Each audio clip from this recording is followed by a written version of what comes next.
தாழ்த்தி ஜெபிப்போம். என் கூடவே இரும் ஓ இயேசுவே, நீரில்லாமல் நான் வாழ முடியாது. என் பக்கத்திலே இரும் ஓ இயேசுவே, நீரில்லாமல் நான் வாழ முடியாது. என் கூடவே இரும் ஓ இயேசுவே, நீரில்லாமல் நான் வாழ முடியாது. என் பக்கத்திலே இரும் ஓ இயேசுவே, நீரில்லாமல் நான் வாழ முடியாது. இருளான வாழ்க்கையிலே வெளிச்சமானீரே, உயிரற்ற வாழ்க்கையிலே ஜீவனானீரே. இருளான வாழ்க்கையிலே வெளிச்சமானீரே, உயிரற்ற வாழ்க்கையிலே ஜீவனானீரே. என் வெளிச்சம் நீரே, என் ஜீவனும் நீரே, எனக்கெல்லாமே நீங்கதானப்பா. என் வெளிச்சம் நீரே, என் ஜீவனும் நீரே, எனக்கெல்லாமே நீங்கதானப்பா. என் கூடவே இரும் ஓ இயேசுவே, நீரில்லாமல் நான் வாழ முடியாது. என் பக்கத்திலே இரும் ஓ இயேசுவே, நீரில்லாமல் நான் வாழ முடியாது. கண்ணீர் சிந்தும் நேரத்தில் நீர் தாயுமானீரே, காயப்பட்ட நேரத்தில் நீர் தகப்பனானீரே. கண்ணீர் சிந்தும் நேரத்தில் நீர் தாயுமானீரே, காயப்பட்ட நேரத்தில் நீர் தகப்பனானீரே.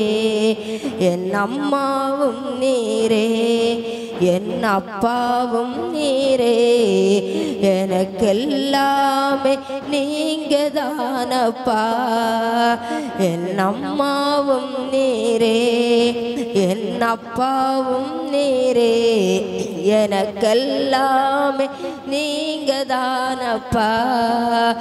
என் கூடவே இரும் ஓ இயேசுவே, நீரில்லாமல் நான் வாழ முடியாது.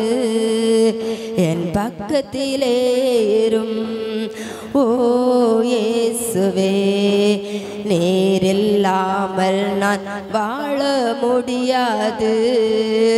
வியாதியின் நேரத்தில் வைத்தியரானீரே, சோதனை நேரத்தில் நண்பரானீரே.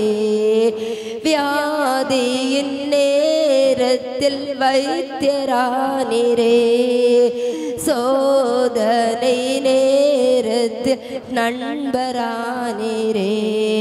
என் வைத்தியர் நீரே, என் நண்பரும் நீரே, எனக்கெல்லாமே நீங்கதானப்பா.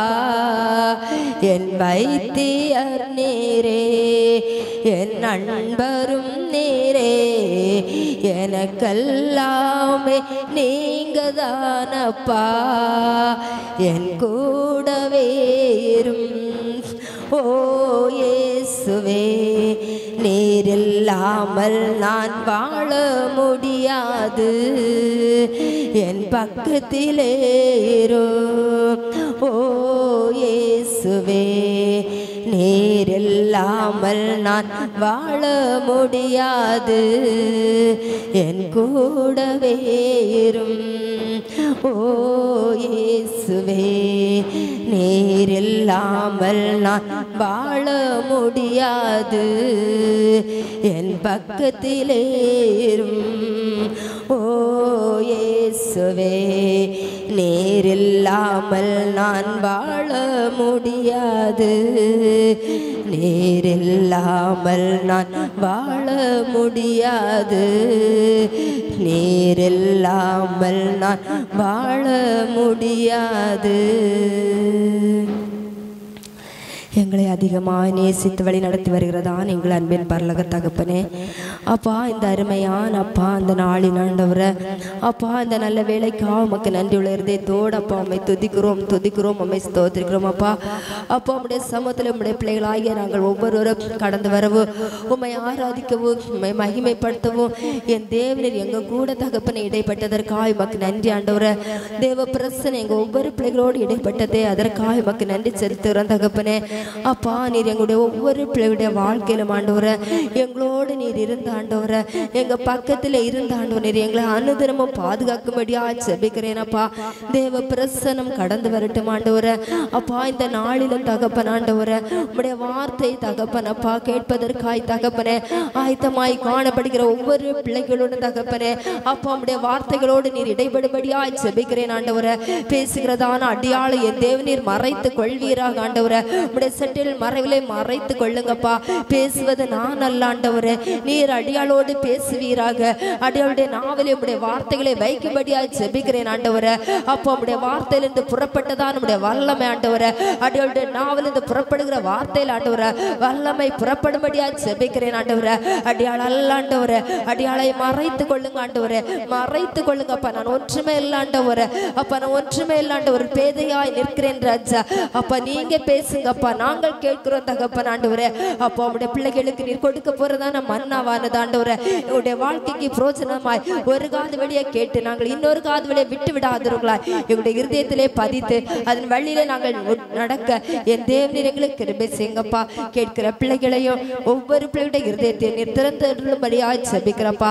பேசுகிற அடியாளை மறைத்து நீர் வெளிப்படுங்க. உம்முடைய கரத்திலே தாழ்த்துகிறோம். என்னிடத்திலே குற்றங்கள் உண்டு, குறைகள் உண்டு, எல்லாத்தையும் என் தயவாய் மன்னிங்க.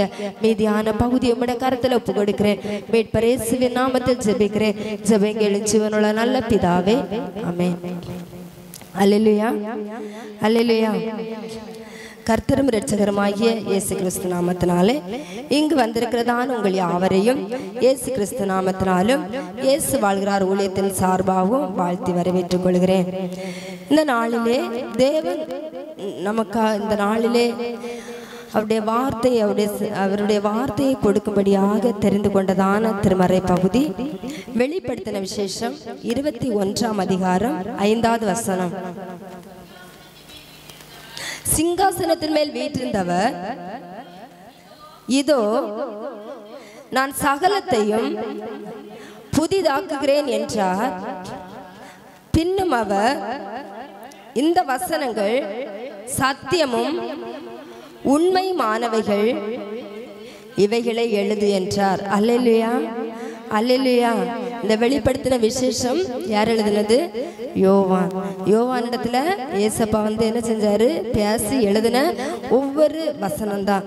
ஆனா இந்த வசனத்துல என்னன்னா, சிங்காசனத்தின் மேல் வீற்றிருந்தவர் இதோ நான் சகலத்தையும் புதிதாக்குகிறேன் என்றார்.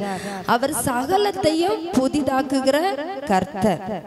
நம்ம ஒருவேளை நம்மளால முடியாதுன்னு நம்ம நினைக்கலாம். ஆனா அவர் சொல்றாரு, நான் என்ன செய்கிறேன்? சகலத்தையும் புதிதாக்குகிற கர்த்தர். ஒருவேளை நம்ம நினைக்கலாம், நம்ம எந்த ஒரு காரியமா இருந்தாலும் நம்மளால முடியாது அப்படின்னு நினைச்சா கூட, ஆனா அவர் சொல்லுகிறாரு என்னால முடியும். அவர் என்னதுல அவர் சிங்காசனத்தின் மேல் வீற்றிருக்கிறாரு. அவர் எல்லாவற்றையும் புதிதாக்குறார், நம்மளை புதிதாக்குகிறார். நம்ம நினைக்கல இந்த உலகத்தை புதிதாக்க வரல, உலகத்தில் உள்ள பொருட்களை புதிதாக்க வரல. மனுஷன் ஒவ்வொரு நாளும் புது புது விதமா என்ன செய்யறான்? அவனுடைய ஞானத்தின் கர்த்தர் தருகிற ஞானத்தின் மூலமாய் புதிய புதிய காரியங்களை என்ன செய்யறான்?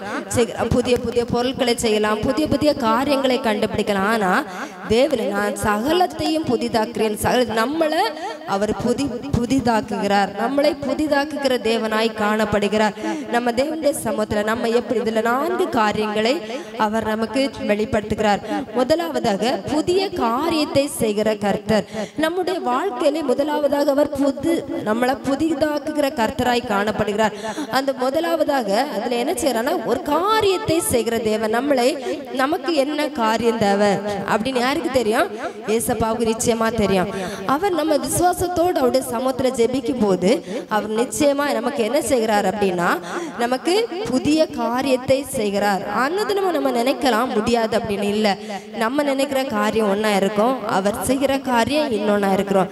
நம்ம நினைக்கிறதும் இல்ல, நம்ம போகிற வழியும் இல்லை, எல்லாமே அவருடைய அவர் செய்கிறது புதியதா இருக்கும். புதிய காரியத்தை செய்கிற தேவன். ஏசாயா 43 அதிகாரம் 19வது வசனம்.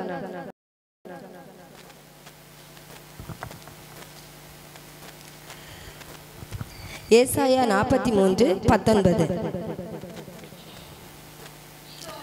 இதோ நான் புதிய காரியத்தை செய்கிறேன், இப்பொழுதே அது தோன்றும், நீங்கள் அதை அறியீர்களா? நான் வனாந்தரத்திலே வழியையும் அவாந்தர வழியிலே ஆறுகளையும் உண்டாக்குவேன். அல்லேலூயா, அல்லேலூயா. அவர் எப்படிப்பட்ட கர்த்தரா இருக்கிறார்னா, இதோ நான் புதிய காரியத்தை உங்களுக்கு செய்ய போகிறேன். நம்மளை புதிதாக்குகிற கர்த்தர் நமக்கு முதலாவதாக அவர் என்ன செய்கிறார் அப்படின்னா புதிய காரியத்தை செய்கிறார். இதோ நான் புதிய காரியத்தை செய்கிறேன், இப்பொழுதே அது தோன்றும், நீங்கள் அறியீர்களா? நான் வனாந்தரத்திலே வழியையும். நம்முடைய வாழ்க்கையிலே காணப்படுகிற கஷ்டங்கள் போராட்டங்களின் மத்தியிலே நம்ம கடந்து வரும்போது நம்ம நினைக்கலாம் அவர் வனாந்தரத்திலே வழியையும் அப்படின்னா போக முடியாத இடங்களிலே பாதைகளை உண்டாக்குற தேவன். கரடு முரடாய் காணப்படலாம். நம்ம நினைக்கலாம் நம்முடைய வாழ்க்கை ஒருவேளை அவர் இந்த வனாந்தரத்தை பற்றி கூப்பிடும்போது நம்முடைய வாழ்க்கை நிறைய பேருடைய வாழ்க்கை வனாந்தரமான வாழ்க்கையை காணப்படும். வறண்டு போன வனாந்தரம் எப்படி காணப்படும்? அங்கே எதுவுமே இருக்காது, ஒரு வெறிச்சோடி காணப்படும். அப்படிப்பட்டதான ஒரு வாழ்க்கையிலே நம்முடைய வாழ்க்கையிலே நம்ம ஓடிக்கொண்டுக்கலான்பானவர்களே. ஆனா அந்த வனாந்தரமாய் நம்ம காணப்படும் போது கூட அந்த இடத்துல அவர் என்ன செய்கிறாரு? வழியை உண்டாக்குகிற தேவனாய் காணப்படுகிறார். நமக்கு அந்த இடத்துல ஒன்றுமே இல்லாம இருக்கலாம், ஆனா அந்த இடத்துல அவர் நமக்கு வழியை உண்டாக்குகிறார். நம்முடைய வாழ்க்கையில எந்த இடத்துக்கு என்ன போக முடியலையே, என்னால எப்படி முடியும் அப்படி நம்ம கலங்கி நிற்கலாம். ஆனா அந்த இடத்துல அவர் நமக்கு நிச்சயமா ஏதோ ஒரு வழி அவர் நமக்கு என்ன செய்கிறாரு? திறந்து தருகிற தேவனாய் இருக்கிறார். அவாந்தர வெளியிலே ஆறுகளையும் உண்டாக்குவேன். ஆறுகள் செழிப்பா என்ன செய்யும்? தண்ணீர்கள் ஓடும். அப்படிதானே? அந்த செழிப்பான அந்த தண்ணீர் என்ன செய்ப்பா அந்த இடத்துல யாருக்குமே பிரோஜனம் இல்லை அப்படின்னு நம்ம நினைக்கலாம். அந்த தண்ணீர் ஒருவேளை கடந்து வரும்போது அந்த தண்ணி மேலே கடந்து வரும்போது எத்தனை பேருக்கு ஒரு சந்தோஷத்தை கொடுக்கிறது, எத்தனை பேருக்கு ஒரு ஆசீர்வாதத்தை கொடுக்கிறது. அப்படின்னா ஒரு ஆற்றில் உள்ள தண்ணி எல்லாம் கடந்து எங்க போகும்? கடலுக்கு போகும். அப்படிதானா? அது கடல்ல போகும்போது ஒரு நாள் அந்த கடல்ல போகும்போது அந்த தண்ணி போய் அந்த எல்லா ஆற்று வாய்க்கால் பாதையில ஒரு நாள் கடல்ல அந்த தண்ணி போய் சேரும்போது அந்த கடல்ல சொல்லிச்சான், இந்த ஆற்று தண்ணீர் சொல்லிச்சான், நீ எவ்வளவு சந்தோஷமா இருக்கிற, இந்த தண்ணி நீ இந்த இடத்துல எவ்வளவு சந்தோஷமா இருக்கிற, நான் எவ்வளவு கஷ்டப்பட்டு மலை காடு எங்கெல்லாமோ கடந்து குளம் அப்படியெல்லாம் தாண்டி தான் இந்த இடத்துல வந்திருக்கிறேன், நீ எவ்வளவு சந்தோஷமா இருக்கிற அப்படின்னு சொல்லிட்டு இந்த ஆற்றில் உள்ள தண்ணி சொல்லிச்சுதான். யார்கிட்ட? இந்த கடல்ல உள்ள தண்ணிட்ட. உடனே இந்த கடல்ல உள்ள தண்ணி என்ன சொல்லிச்சான் அப்படின்னா, நீ என்ன பார்த்து நீ சொல்ற, நான் இந்த இடத்திலே தான் கிடக்கிறேன், என்னால ஒரு பிரயோஜனமும் கிடையாது, நீ அப்படி இல்லை, நீ ஒவ்வொரு இடத்தை தாண்டி வரும்போது நீ அநேகருக்கு நீ பிரயோஜனப்படுகிறாய், பயிர்கள் வளர்கிறது, நிறைய பேருடைய வாழ்க்கைக்கு அந்த தண்ணீர் பிரயோஜனமாய் காணப்படுகிறது. அதன் மூலமாய் என்ன செய்றாங்க? பயிர்கள் நடுறாங்க. தண்ணி இல்லாம ஏதாவது நம்ம வாழ முடியுமா? வாழ முடியாது. ஆனா கடல்ல உள்ள தண்ணியை குடிச்சு நம்ம வாழ முடியுமா? வாழ முடியாது. அப்படிதானே? அப்ப அது சொல்லிச்சான், நீ எத்தனையோ மக்களை காப்பாற்றிட்டு தான் நீ என்ன செய்கிற? என்கிட்ட வந்திருக்கிற, ஆனா என்ன யாருமே பிரயோஜனப்படுத்த முடியாது, நான் யாருக்குமே பிரயோஜனம் இல்லாத தண்ணீரா இருக்கிறேன் அப்படின்னு சொல்லிட்டு அந்த தண்ணீர், கடல்ல உள்ள தண்ணீர் சொல்லிச்சான். திடீர்னு அந்த இடத்துல ஒரு காற்று மாதிரி ஒரு காற்று அடிச்சுதான். அதுல இருந்து ஒரு சத்தம் வந்து சொல்லிச்சான், நீங்க 2 பேருமே மாறி மாறி என்ன செய்யாதுங்க, வாக்குவாதம் பண்ணாதுங்க, நீங்க 2 பேருமே சிறந்தவங்க தான். ஏன் அப்படின்னு கேட்டா, ஆறு வழியே வர தண்ணி எப்படி மனுஷனுக்கு பிரயோஜனப்படுதோ அதே மாதிரி கடலும் மனுஷனுக்கு என்ன செய்யுது, பிரயோஜனப்படுது. அந்த கடல்லையும் நிறைய மீன்கள் உண்டு, நிறைய முத்துக்கள் உண்டு, கப்பல்கள் போகுது, போட்டுகள் போகுது. அதன் மூலமாட்டம் மக்கள் என்ன செய்யறாங்க, பயனடைகிறாங்க. அதனால நீங்க இருவருமே மக்களுக்கு பிரயோஜனம் உள்ளவர்கள் தான். நீங்க எப்பவுமே பிரயோஜனம் இல்லை, நான் எதுக்குமே ஒண்ணுமே என்னால முடியாது அப்படி நீங்க நினைக்க கூடாது அப்படின்னு அந்த வார்த்தையில அவங்களுக்கு ஒரு அதுக்கப்புறம் தான் 2 பேரும் என்ன செஞ்சாங்களாம், 2 தண்ணீரும் சந்தோஷப்பட்டுதான். இதே மாதிரிதான் நம்முடைய வாழ்க்கையிலும் நம்ம ஒரு கஷ்டத்தோட காணப்படும் போது நம்ம மற்றொரு இடத்துல நம்ம என்ன சொல்லுவோம், நான் வந்து ரொம்ப கஷ்டப்படுறேன் அப்படின்னு, எனக்கு ஒரு வழியுமே இல்லை அப்படின்னு அவங்களும் சொல்லுவாங்க. நிறைய பேர் நம்ம வாழ்க்கையில பார்க்கும்போது நம்ம அடைக்கப்பட்ட வாசல்களா இருக்கும், நம்மளை திறந்து தரக்கூட யாருமே நினைச்ச மாட்டாங்க, உதவி செய்கிறது கூட இருக்காது. ஆனா நிச்சயமா அவர் அந்த இடத்துல நமக்கு அதான் அவர் சொல்றாரு, நான் புதிய காரியத்தை செய்கிறேன். நிச்சயமா அவரை தேடுகிற பிள்ளைகளா நம்ம இருந்தோம்னா, அவருடைய வார்த்தையை நம்ம தினம் தினம் விசுவாசித்து, அவருடைய வார்த்தை இந்த வசனம் உண்மைனா, அவருடைய வார்த்தை வசனம் என்னது, சத்தியமும் உண்மைமானவைகள். இந்த வேதாகமத்தில் இருக்கிற ஒவ்வொரு வார்த்தைகளும் சத்தியமும் உண்மையான வார்த்தைகளை அவர் நமக்கு தந்திருக்கிறார். இந்த வார்த்தையின் மூலமா நமக்கு அவர் புதிய காரியத்தை செய்கிறார். நம்ம ஒருபோதுமே ஏசப்பா எனக்கு எந்த காரியத்தை செய்தார் அப்படின்னு நம்ம நினைக்கவே கூடாது. ஏதோ ஒரு காரியத்தில் நம்ம தடைபட்டிருக்கிறோமா, நிச்சயமா ஏசப்பா நீர் எனக்கு பழையதல்ல புதிய காரியத்தை செய்ய போகிறீர் என்கிறதான ஒரு விசுவாசம் நமக்குள்ளாடி காணப்பட வேண்டும். அன்பானவர்களே, நமக்கு ஏசப்பா நிச்சயமாய் புதிய காரியத்தை செய்கிறார், அது இப்பொழுதே தோன்றும், நீங்கள் அதை அறியீர்களா அப்படின்னு சொல்றாரு. அதுக்கு அடுத்த வசனத்தை நம்ம பார்க்கும்போது, நான் தெரிந்து கொண்ட என் ஜனத்தின் தாகத்திற்கு வனாந்திரத்திலே தண்ணீர்களையும் அவாந்திர வெளியிலே ஆறுகளையும் உண்டாக்குவதனால் காட்டு மிருகங்களும் வலு சர்ப்பங்களும் கோட்டான் குஞ்சுகளும் என்னை கனம் பண்ணும். இந்த ஜனத்தை எனக்கென்று ஏற்படுத்தினேன், இவர்கள் என் துதியை சொல்லி வருவார்கள். அப்ப அவர் நமக்கு எல்லா காரியத்தையும் செய்திருக்கிறார், அப்படிதானா? எதுக்கு? என் ஜனங்கள் என் துதியை சொல்லி வருவார்கள். அப்ப நம்ம ஏசப்பாவை எப்பவுமே துதிச்சு மகிமைப்படுத்துகிற பிள்ளைகளா இருக்க வேண்டும். நம்ம அவருடைய சமூகத்துல ஆசீர்வாதத்தை பெற்றா மட்டும் போதாது, நம்ம தேவனுடைய சமூகத்துல அவர் ஆராதிச்சா மட்டும் போதாது. தினம் தினம் நம்ம என்ன செய்யணுமா, இந்த ஜனத்தை எனக்கென்று ஏற்படுத்தினேன். அப்ப நம்ம நினைக்கலாம், ஒரு ஆள் இல்ல, இந்த ஜனத்தை, இந்த மகன் அவர் சொல்லல, இந்த மகன் சொல்லல, இந்த ஜனத்தை, இந்த ஜனம். அப்ப நம்ம எல்லாருமே யாரு? அவருடைய ஜனம், அவருடைய பிள்ளைகள். அப்ப அவர் வந்து நம்மளை எதற்கென்று, அவருக்கென்று ஏற்படுத்தியிருக்கார். அப்ப நம்ம எல்லாருமே அவருடைய துதியை என்ன செய்யணுமா, சொல்லி வருவார்கள் அப்படின்னு அவர் விசுவாசத்தோடு. அப்ப நம்ம எப்பவுமே அவருடைய துதியை சொல்லி துதித்து அவரை மகிமைப்படுத்துகிற பிள்ளைகளாய் காணப்படும் போது நிச்சயமா எப்படிப்பட்ட வாசல்களா இருக்கலாம், கரடு முரடான பாதைகளிலே முட்கள் வேலிகள் நிறைந்த நம்ம வாழ்க்கை நம்ம கடந்து வரும்போது நம்ம நினைக்கலாம், நான் கடந்த வாழ்க்கையில் எவ்வளவோ கஷ்டப்பட்டிருக்கிறேன், பாடுகள் நிறைந்த கண்ணீர்கள் நிறைந்த நம்ம வாழ்க்கை நம்ம கடந்து வரும்போது ஒவ்வொரு வாழ்க்கையிலும் கரடு மேடாய் காணப்படலாம், முட்கள் வேலியை நம்ம நினைக்கலாம். நம்ம பாதை அப்படி இல்லை, நம்முடைய நடந்து வருகிற பாதை அல்ல, நம்முடைய வாழ்க்கை என்னும் பாதை நம்ம எப்படிப்பட்டதான் காணப்படுது, கரடு மேடா இருக்கிறது, முட்கள் வேலிகளா இருக்கிறது. நம்ம நிறைய நேரத்தில் நம்முடைய வாழ்க்கை முட்களிலே நடந்த மாதிரி நம்ம என்ன, நம்மளை சுற்றி முட்களாய் காணப்படுகிறது. அந்த லீலி புஷ்பம் எப்படி ஒரு முள்ளுகளுக்குள்ளாடி நெருக்கப்படுகிறதோ அதே வண்ணமாய் நம்மளும் ஒவ்வொரு நாட்களும் அநேக நேரங்களிலே நம்ம நெருக்கப்பட்டு கொண்டிருக்கிறோம். மனுஷர்கள் மூலமாய், சத்துருக்கள் மூலமாய் நெருக்கப்பட்டு காணப்படுகிறோம். ஆனா நிச்சயமாய் தேவன் நமக்கு புதிய காரியத்தை செய்வார். அதை நம்ம நிச்சயம் என்ன செய்யணும், விசுவாசித்து நம்பிக்கையுள்ளவர்களாய் காணப்பட வேண்டும். நிச்சயம் அவரை துதித்து மகிமைப்படுத்தும் போது நிச்சயம் அவர் நம்மளை என்ன செய்கிறாரு, ஆசீர்வதிக்கிற தேவனா இருக்கிறார். எண்ணாகமம் 16ஆம் அதிகாரம் 28வது வசனம்.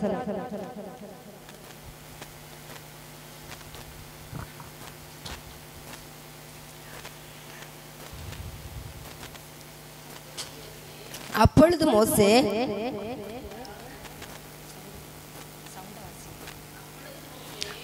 மோசே என் கிரியைகளை எல்லாம் செய்கிறதற்கு கர்த்தர் என்னை அனுப்பினார் என்றும் அவைகளை நான் என் மனதின்படியே செய்யவில்லை.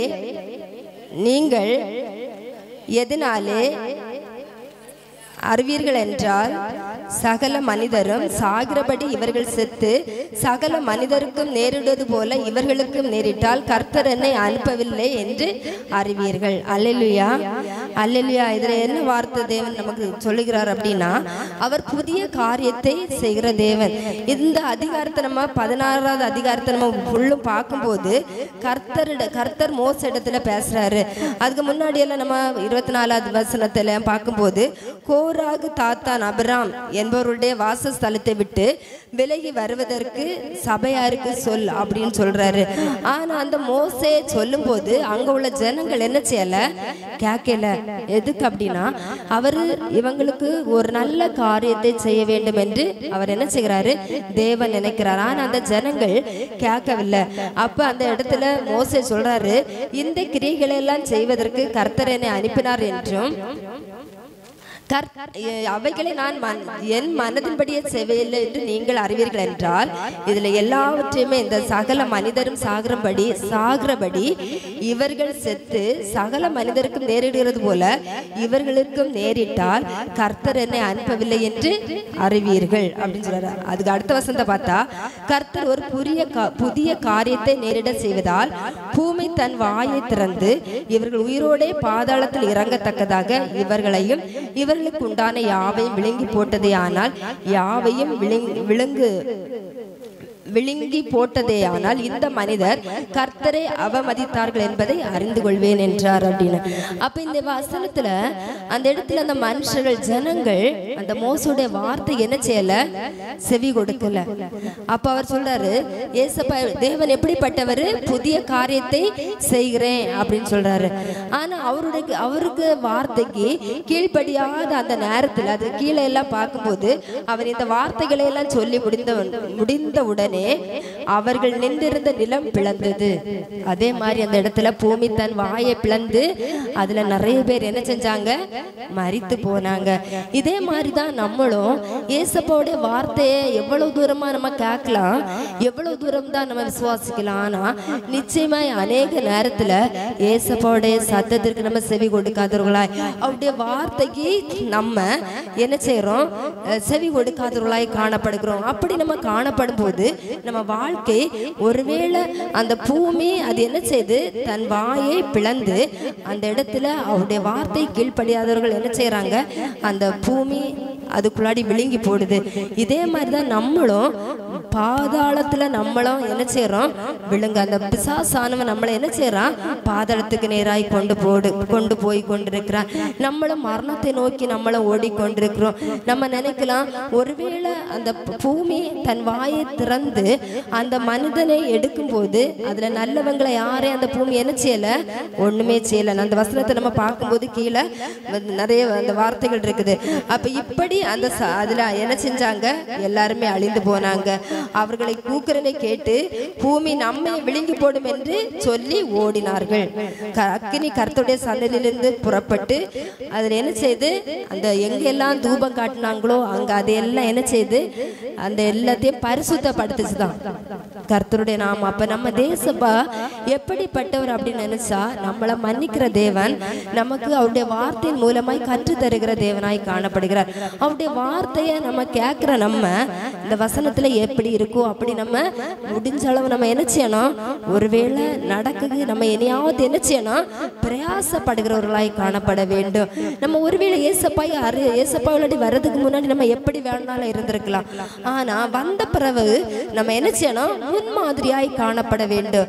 அவருடைய துதியை சொல்லுகிற பிள்ளைகளாய், அவருடைய நாமத்தை மகிமைப்படுத்துகிற பிள்ளைகளாய், நம்ம அவருடைய வார்த்தைக்கு கீழ்ப்படுகிற பிள்ளைகளாய் காணப்பட வேண்டும். நம்ம அவருடைய பிள்ளைகளாய் இருக்கும்போது அவர் நம்ம ஒரு வார்த்தை சொன்னா நிச்சயமா நமக்கு விரோதமா எழும்புறவர்களா இருக்கலாம், இல்ல நம்மளை தூசிக்கவங்களா இருக்கலாம்.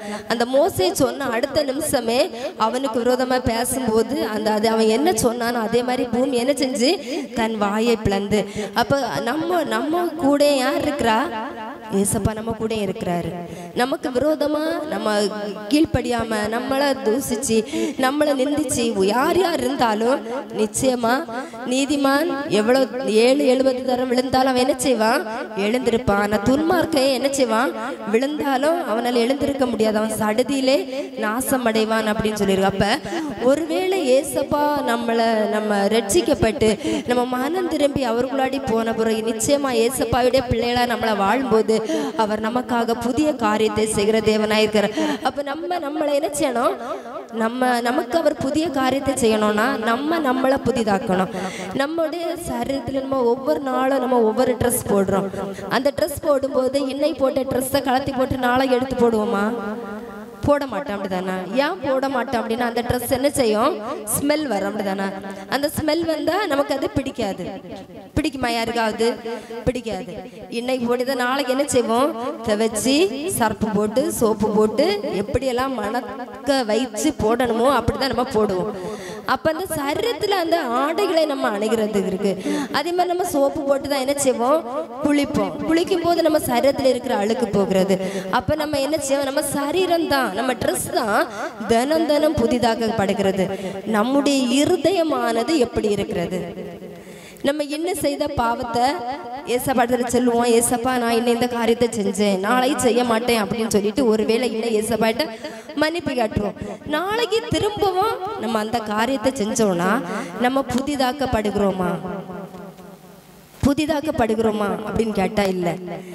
ஏசப்பா அவருடைய ரத்தத்தினாலே நம்மளை புதிதாக்குகிறார். அப்ப அவருடைய ரத்தம் அவர் நமக்காக தான் சிந்தினார். எதுக்காக? என் பிள்ளைகள் மனம் திரும்பணும், என் பிள்ளைகள் ரட்சிக்கப்படணும், என் பிள்ளைகள் இந்த பாவத்துல இருக்கக்கூடாது, என் பிள்ளைகள் பெரிய காரியத்தை நான் செய்வேன், என் பிள்ளைகளை நான் புதிதாக்குவேன், புது சிருஷ்டியா மாற்றணும்னு தான் அவர் பிரயாசப்படுறார். ஆனா நம்ம வெளி தோற்றத்திற்கு நம்ம என்ன செய்யறோம்? நம்ம வெளி அலங்காரமாய் அலங்கரிச்சு நல்ல மேக்கப் பண்ணி நல்ல ட்ரெஸ் போட்டு நம்ம என்ன செய்யறோம்? வெளி அலங்காரம் மனுஷனுடைய கண் பார்வைக்கு எப்படி பட்டதாய் காணப்படுகிறது? நல்ல ஒரு பார்வைக்கு அலங்காரமாய் காணப்படுகிறது. நம்ம உள்ளான இருதயம் எப்படிப்பட்டதாய் காணப்படுகிறது? தினம் தினம் நம்ம சரீரத்தை நம்ம ஆடைகளை நம்ம புதிதாக்குறது போல நம்ம இருதயத்தை தினம் தினம் கழுவி நம்ம பரிசுத்தப்படுத்தி புதிதாக்குவோமானால் அவர் நமக்காக பெரிய காரியத்தை செய்கிற தேவனாய் இருக்கிறார். ஒருவேளை நம்ம இதுவரைக்கும் ஒருவேளை நம்ம ஞானஸ்தானம் எடுத்திருக்கலாம், ரட்சிக்கப்பட்டோன்னு சொல்லியிருக்கலாம், நம்ம பாவத்துக்குள்ளாடியே நம்ம வாழ்ந்து கொண்டிருக்கலாம். நிறைய விதமான பாவங்கள் இருக்கிறது. இந்த பாவத்தின் மூலமா நம்ம கடைசியில எங்க போவோம் அப்படின்னா, இப்ப நம்ம நினைப்போம் மனுஷனுக்கு தெரியாது அப்படின்னு சொல்லுவோம். ஆனா நிச்சயமா ஒரு நாள் நம்ம எங்க போவோம்? அக்னி கடல்ல தள்ளப்படுவோம். அன்னைக்கு நம்ம யாரை கூப்பிட்டாலும் நம்மளை காப்பாத்த வரவே மாட்டாங்க. அப்ப இன்னைக்கு நம்முடைய பாவங்களை அறிக்கையிட்டு நம்ம தினம் தினம் நம்மளை பரிசுத்தப்படுத்தும் போது தினம் தினம் ஒரு காரியத்தை என்னால விடவே முடியலையே ஏசப்பா, இந்த காரியத்தை என்னால விட முடியல, நீங்க இந்த காரியத்தை என்ன விட்டு எடுத்து போடுங்க, என்ன பரிசுத்தப்படுத்துங்க கேட்டுட்டே இருங்க. நிச்சயமா அந்த காரியம் நம்ம வாழ்க்கையிலிருந்து நம்முடைய இருதயத்திலிருந்து நம்ம சரீரத்தின் மூலமாய் நம்முடைய இருதயங்கள் மூலமாய் நம்ம எண்ணங்கள் மூலமாய் சிந்தனைகள் மூலமாய் ஒருவேளை அந்த பாவங்கள் இருந்தால் நிச்சயம் அந்த பாவத்தை நம்ம என்ன செய்வோம்? விடுபடுவதற்கு அது முக்கிய ஒரு காரணமா இருக்கும். இல்லைன்னா நம்ம செய்யற பாவத்தின் மூலமாய் நம்முடைய பிள்ளைகள் நம்முடைய சன்னதிகள் எல்லாம் என்ன செய்து பாவத்தின் மூலமாய் அவங்களை என்ன செய்யறாங்க? கஷ்டப்படுறாங்க. ஒருவேளை நம்ம நிறைய நேரத்துல நினைப்போம், நான் என்ன பாவம் செய்தேன், நான் ஒரு பாவமே செய்யலையே அப்படின்னு. ஆனா நம்ம நினைச்சு பார்க்கும்போது நம்ம செய்திருக்க மாட்டோம். நம்முடைய பெற்றோரா இருக்கலாம், நம்முடைய தாத்தா பாட்டியா இருக்கலாம், அவர் 4 முறை என்ன செய்கிறாரா? நியாயம் தீர்க்கிறவர். அப்ப இப்ப நம்ம நினைக்கலாம் சில காரியங்களுக்கு நம்ம செய்கிற பாவத்திற்கு நம்மளே தண்டனை அனுபவிச்சுட்டு நம்ம கடந்து போகலாம்.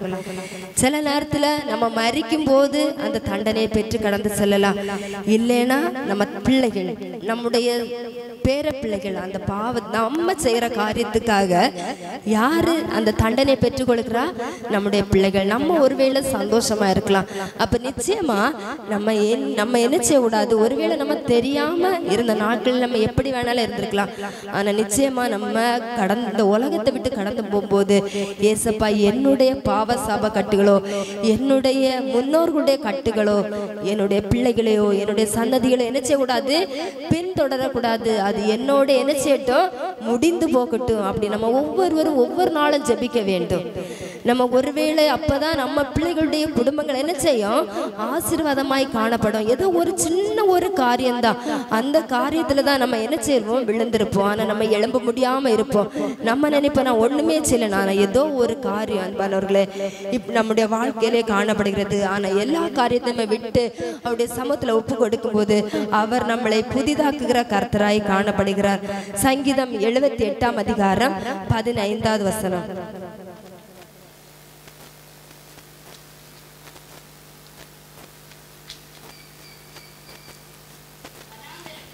வனாந்திரத்திலே கண்மலைகளை பிளந்து மகா ஆழங்களிலிருந்து தண்ணீரை அவர்களுக்கு குடிக்க கொடுத்தார்.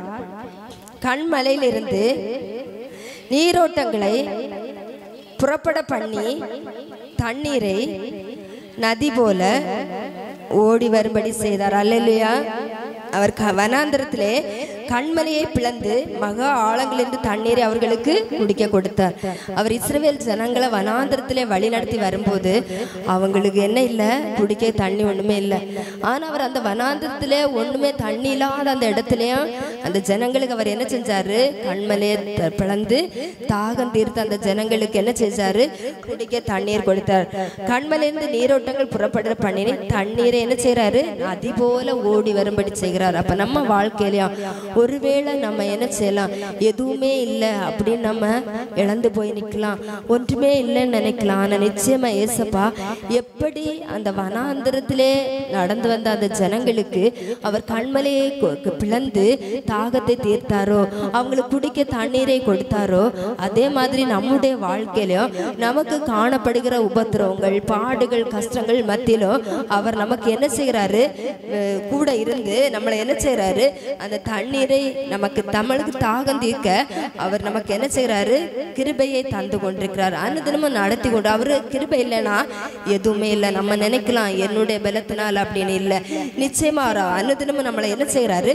நடத்துகிற தேவனாய் இருக்கிறார். எரேமியா 33 அதிகாரம் 3வது வசனம்.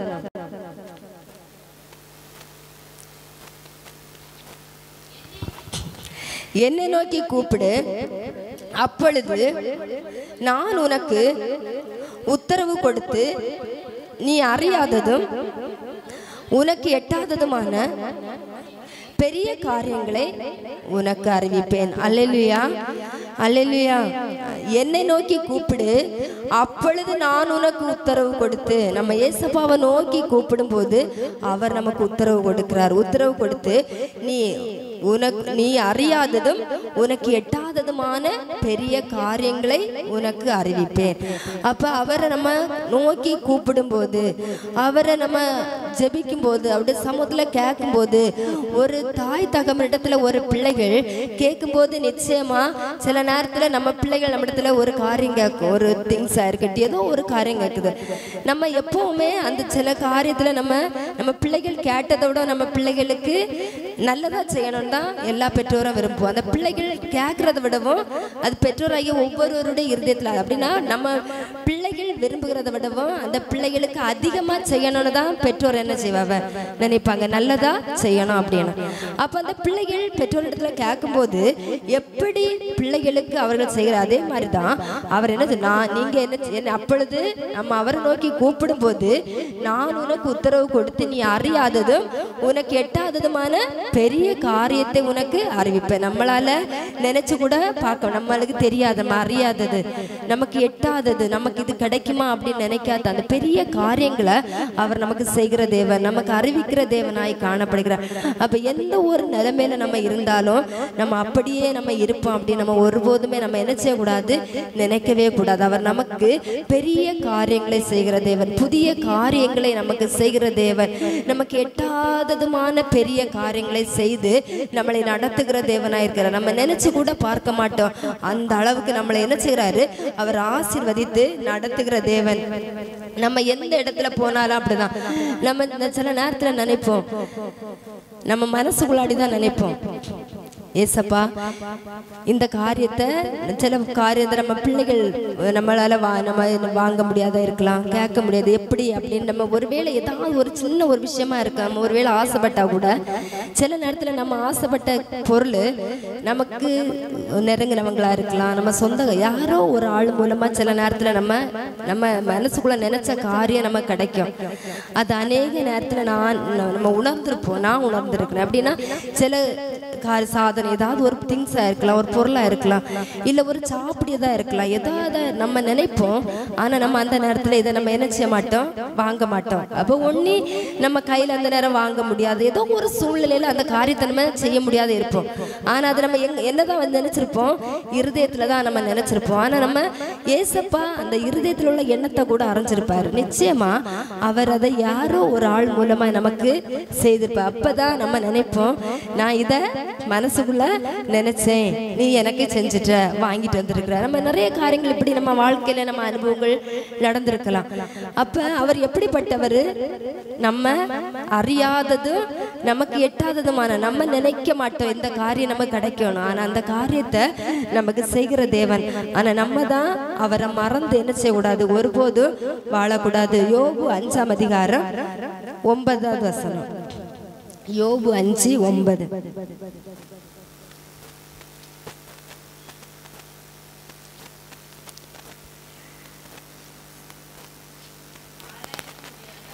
ஆராய்ந்து முடியாத பெரிய காரியங்களையும் எண்ணி முடியாத அதிசயங்களையும் அவர் செய்கிறார். அல்லேலூயா. ஆராய்ந்து முடியாத பெரிய காரியங்களையும் எண்ணி முடியாத அதிசயங்களையும் அவர் செய்கிறார். அதுக்கு அடுத்த வசனத்தை பார்த்தோம்னா, தாழ்ந்தவர்களை உயரத்தில் வைத்து துக்கிக்கிறவர்களை ரட்சித்து உயர்த்துகிறார். அல்லேலூயா, அல்லேலூயா. நம்ம ஒருவேளை இந்த நாள்ல நம்ம பாரத்தோட வந்திருக்கலாம், ஏதோ ஒரு நிலைமையில நம்ம கஷ்டத்தோடு வந்திருக்கலாம், கடன் பிரச்சனையோடு வந்திருக்கலாம், இல்ல வியாதியோடு வந்திருக்கலாம். ஒருவேளை நம்ம தாழ்த்தப்பட்டவர்களாய் காணப்படலாம், மனுஷர்கள் மூலமா நம்ம ஒதுக்கப்பட்டு நம்ம யாருமே நமக்கு இல்லையே நினைச்சுக்கலாம். அவர் என்ன செய்கிறார் அப்படின்னா, அதுக்கு முந்தின வசனத்தை, ஆராய்ந்து முடியாத பெரிய காரியங்களையும் எண்ணி முடியாத அதிசயங்களை செய்கிறார். அது அடுத்த வசனம், தாழ்ந்தவர்களை உயரத்தில் வைக்கிறார். அப்ப ஒருவேளை நம்ம என்னை தாழ்ந்து காணப்படலாம். நிறைய நேரத்துல நம்ம என்ன செய்யறோம், நம்மளுக்கு ஒரு கடன் பிரச்சனையா இல்ல ஒரு வியாதியா, நம்ம ஒரு இடத்துக்கு போகும்போது நம்ம என்ன செய்வோம், ஒரு இடத்துல ஒதுக்கப்பட்டவர்களாய் தான் காணப்படுவோம். நிச்சயமா ஒரு வியாதி இருந்தா கூட நம்மளுக்கு ஒரு அந்த வியாதியின் மூலமாய் நம்ம சில நேரத்துல நம்ம ஒருவேளை அந்த மனுஷர்கள் நம்மளை ஒதுக்காட்டாலும் நமக்குள்ளாடி ஒரு உணர்வு இருக்கும். எப்படின்னா, நான் இவ்வளவு கஷ்டப்படியேன் அப்படின்னு ஒரு உணர்வு நமக்குள்ளாடி இருக்கலாம், தாழ்மை மனப்பான்மை இருக்கலாம். ஆனா அதே மாதிரி கடன் பிரச்சனையோடு காணப்படும் போது, நம்ம இப்போ ஒரு திருமண வீட்டுக்கு போறோம், திருமண வீட்டுக்கு போகும்போது நம்ம திருமண வீட்டுல போனா ஒரு மணமகனே மணமகளே ஆசீர்வதிக்க போறதை விடவும் அதிகமா என்ன துப்புவாங்க, யாரு அங்க பொண்ணு நிறைய நகை போட்டிருக்கா, என்ன அழகான சாரி போட்டிருக்கு, அவன் எத்தனை பொண்ணுக்கு தாலி கொண்டு கெட்டுனா, இதை தான் மக்கள் என்ன செய்வாவ, பார்க்க போவாவ. அதே மாதிரி ஒரு திருமண வீட்டுக்கு நம்ம கடந்து போனாலும் நம்மளும் அவங்களுக்கு ஏற்ற நிலைமையில நமக்கும் நகைகளா இருக்கலாம், ட்ரெஸ்ஸா இருக்கலாம், நம்ம அதுக்கு ஏற்ற நிலைமையில போனாதான் அவங்களோட நம்மளை என்ன செய்வாங்க, சேர்த்து கொள்ளுவாங்க. இல்லைன்னா நம்ம அதுல கொஞ்சம் குறைவுள்ளவர்களாய் காணப்பட்ட அவங்களோட இருக்கிறவங்களுக்கு கூட தான் ஒத்து இருப்பாங்களே தவிர ஏழ்மையா இருக்கிறவங்க அவங்க என்ன செய்ய மாட்டாங்க, கண்டுக்கவே மாட்டாங்க. இப்படிப்பட்ட இடங்கள் அநேகம் உண்டு. ஆனா அவர் என்ன செய்யறாருன்னா, நம்ம தாழ்ந்தவர்களை அவர் என்ன செய்கிறாரு, உயரத்தில் வைத்து துக்கிக்கிறவர்களை ரட்சித்து உயர்த்துகிறார். ஒருவேளை நம்முடைய வாழ்க்கையில நம்ம தாழ்த்தப்பட்டு காணப்படலாம், நிச்சயமா அவர் நம்மளை என்ன செய்கிறாரு? உயர்த்துகிறார். நம்மளை ஒருவேளை நம்ம இன்னைக்கு ஒருவேளை நம்முடைய வாழ்க்கையில தாழ்மையாய் காணப்படலாம், நமக்கு உதவி செய்ய யாருமே இல்லைன்னு நம்ம நினைக்கலாம். ஆனா நிச்சயமா நமக்கு யார் நம்ம கூட இருக்கிறா? மனுஷன் யாருமே நம்ம கூட என்ன செய்ய முடியாது, இருக்கவே முடியாது. ஏசப்பா மட்டும்தான் நம்ம கூட என்ன செய்ய முடியும், இருக்க முடியும். அவர் நமக்கு உதவி செய்வார். மனுஷன் நமக்கு என்ன செய்ய முடியாது, உதவி. ஆனா ஒரு நாள் நிச்சயம் அவர் எப்படிப்பட்டவர்?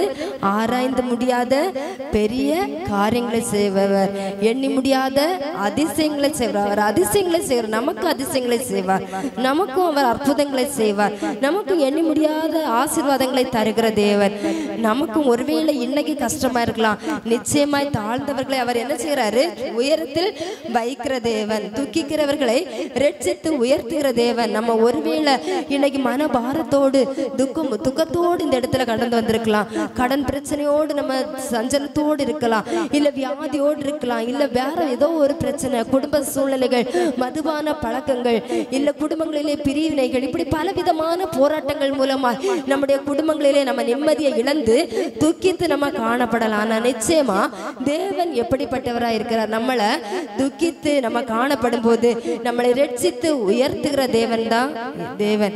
அவர் நம்மளை அனுதினமும் நமக்கு எப்படியாவது என்னுடைய பிள்ளைக்கு பெரிய காரியத்தை செய்யணும், என் பிள்ளை இப்படி கஷ்டப்படுது, நம்ம கஷ்டப்படுகிறதை அவர் பார்க்கிற தேவன் அல்ல, நம்மளை உயர்த்துகிற தேவனா இருக்கிறார்.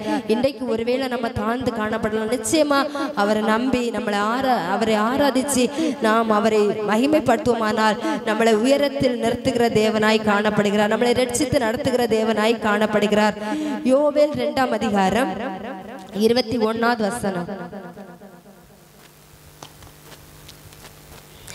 தேசமே பயப்படாதே, மகிழ்ந்து களிகூறு, கர்த்தர் பெரிய காரியங்களை செய்வார். அல்லேலூயா. அது தேசமே பயப்படாதே, மகிழ்ந்து களிகூறு. அப்ப நம்ம தேசமே அப்படின்னு சொன்னா ஒருவேளை நம்ம நினைக்கலாம், நம்ம இடத்தை பார்த்தா சொன்னாரு இல்ல, நம்மளை பார்த்து நீ நினைச்சாத பயப்படாத. அந்த தேசமேன்னு சொல்ற இடத்துல நம்ம பேரை போட்டு நம்ம வாசிச்சு பாருங்க. நம்ம ஒவ்வொருடைய பேரை போட்டு வாசிங்க. நீ பயப்படாத, மகிழ்ந்து களிகூறு, கர்த்தர் பெரிய காரியங்களை செய்கிறார். அப்ப அவர் நம்மளை புதிதாக்குற தேவன் தான். அன்னதினமா நமக்கு புதிய புதிய காரியத்தை செய்வார், நமக்கு பெரிய காரியத்தை செய்வார், அதிசயமான காரியத்தை செய்வார், அற்புதமான காரியத்தை. ஆனா நம்ம என்ன செய்யணும்? விசுவாசிக்கணும். நம்ம எப்பவுமே நமக்குள்ளாடி அவிவிசுவாசம் நடக்குமா நடக்காதா இப்படிப்பட்ட ஒரு எண்ணம் இருக்கு. எப்பவுமே நம்முடைய வார்த்தை அந்த நம்ம வாயிலும் நாவிலிருந்து புறப்படுகிற ஒவ்வொரு வார்த்தையும் எப்படிப்பட்டதாய் காணப்பட வேண்டுமானால் ஏசப்பாவுடைய வார்த்தை அவர் நமக்கு இந்த வசனத்தின் மூலமாய் தந்திருக்கிற இந்த ஒவ்வொரு வார்த்தையும் நமக்கு என்ன செய்யணும்? அவர் நீ பயப்படாத. நிறைய இடத்துல இந்த ஆதி ஆகமத்துல இருந்து வெளிப்படுத்துறதுல பயப்படாதே அப்படின்ற வார்த்தை நிறைய இடத்துல நம்ம படிச்சிருப்போம். அப்ப அவர் எப்பவுமே நம்ம கூட சொல்றாரு, என்ன செய்யாத, நீ பயப்படாத, நான் உன்னோட கூட இருக்கிறேன், நீ பலம் கொண்டு திடமனதாயிரு, கலங்காத தீயாத, நான் உன் கூட இருக்கிறேன், பயப்படாத. ஒவ்வொரு இடத்துலயும் நிறைய இடத்துல அவர் பயப்படாதேன்னு சொல்றாரு. இந்த இடத்துலயும் நீ என்ன செய்? பயப்படாத, மகிழ்ந்து களிகூறு, கர்த்தர் பெரிய காரியங்களை செய்வார். நமக்கு அவர் பெரிய காரியங்களை செய்கிற தேவனாய் தான் காணப்படுகிறார். மனுஷன் நமக்கு ஒரு காலம் பெரிய காரியம் செய்வானா கேட்டா செய்யவே மாட்டான். நிச்சயமா நம்ம சகோதரங்களா இருக்கலாம், இல்ல நம்ம குடும்பங்களா இருக்கலாம், யாரா இருந்தாலுமே எப்பவுமே அவர்களுக்குள்ளாடி ஒரு எண்ணம் இருக்கும். இப்ப முன்னாடி உள்ளவங்க வீட்டுல எல்லாம் நிறைய பிள்ளைகள் இருக்கும், இப்ப 1 2 இப்படிதான் இருக்கும். ஆனா எவ்வளவுதான் அவங்க ஒற்றுமையா இருந்தாலும் அவங்களுக்குள்ளாடி ஒரு மனசுக்குள்ளாடி நிறைய பேர்களோட எண்ணம் என்ன இருக்கும்னா, என் பிள்ளைகள் அவளுக்கு பிள்ளைகளோட என்ன செய்யணும்? உயர்வான இடத்துல இருக்கணும். ஒரு படிப்பு விஷயத்துல இருக்கட்டும், ஒரு வேலை பார்க்குற விஷயத்துல இருக்கட்டும், இல்லையா திருமணம் பண்ணி கொடுக்குற விஷயத்துல இருக்கட்டும், எல்லா விஷயத்துலையுமே மேன்மையா என் பிள்ளைகள் அவளுடைய பிள்ளைகளோட இருக்கணும், இல்லை அவனுக்கு பிள்ளைகளோட என் பிள்ளைகள் இருக்கணும். இப்படிப்பட்டதான எண்ணம் யாருக்கு இருக்கும்?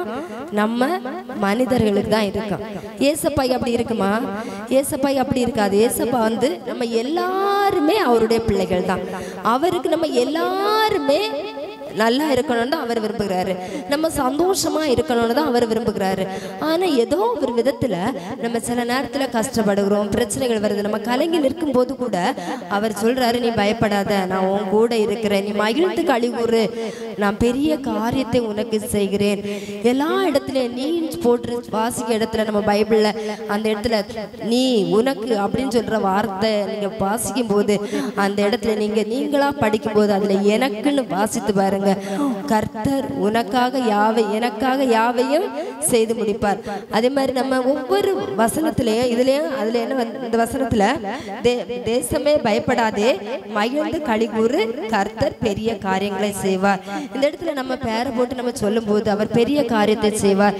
இது நிறைய வசனங்களை பார்க்கும்போது அவர் நமக்கு உனக்கு நீ இப்படிதான் வர்றோம். இந்த இடத்துல அவர் நம்ம இடத்துல பேசுறாரு, ஆனா நம்ம அதை வாசிக்கும் போது அதுல எனக்கு அப்படின்னு சொல்லி நம்ம வாசிக்கும் போது நிச்சயமா அவர் நம்ம கூட என்ன செய்வாரு, இருந்து நடத்துவாரு. நிச்சயமா நம்மளை ஆசீர்வாதமா நடத்துகிற தேவன்.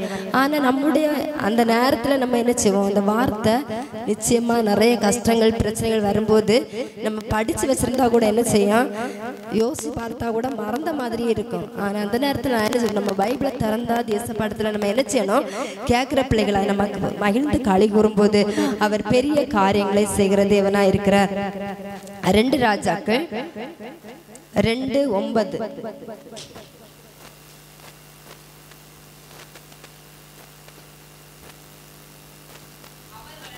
அவர்கள் அக்கறைப்பட்ட பின்பு எலியா எலிசாவை நோக்கி, நான் உன்னை விட்டு எடுத்துக்கொள்ளப்படும் முன்னே நான் உனக்கு செய்ய வேண்டியது என்ன கேள் என்றான்.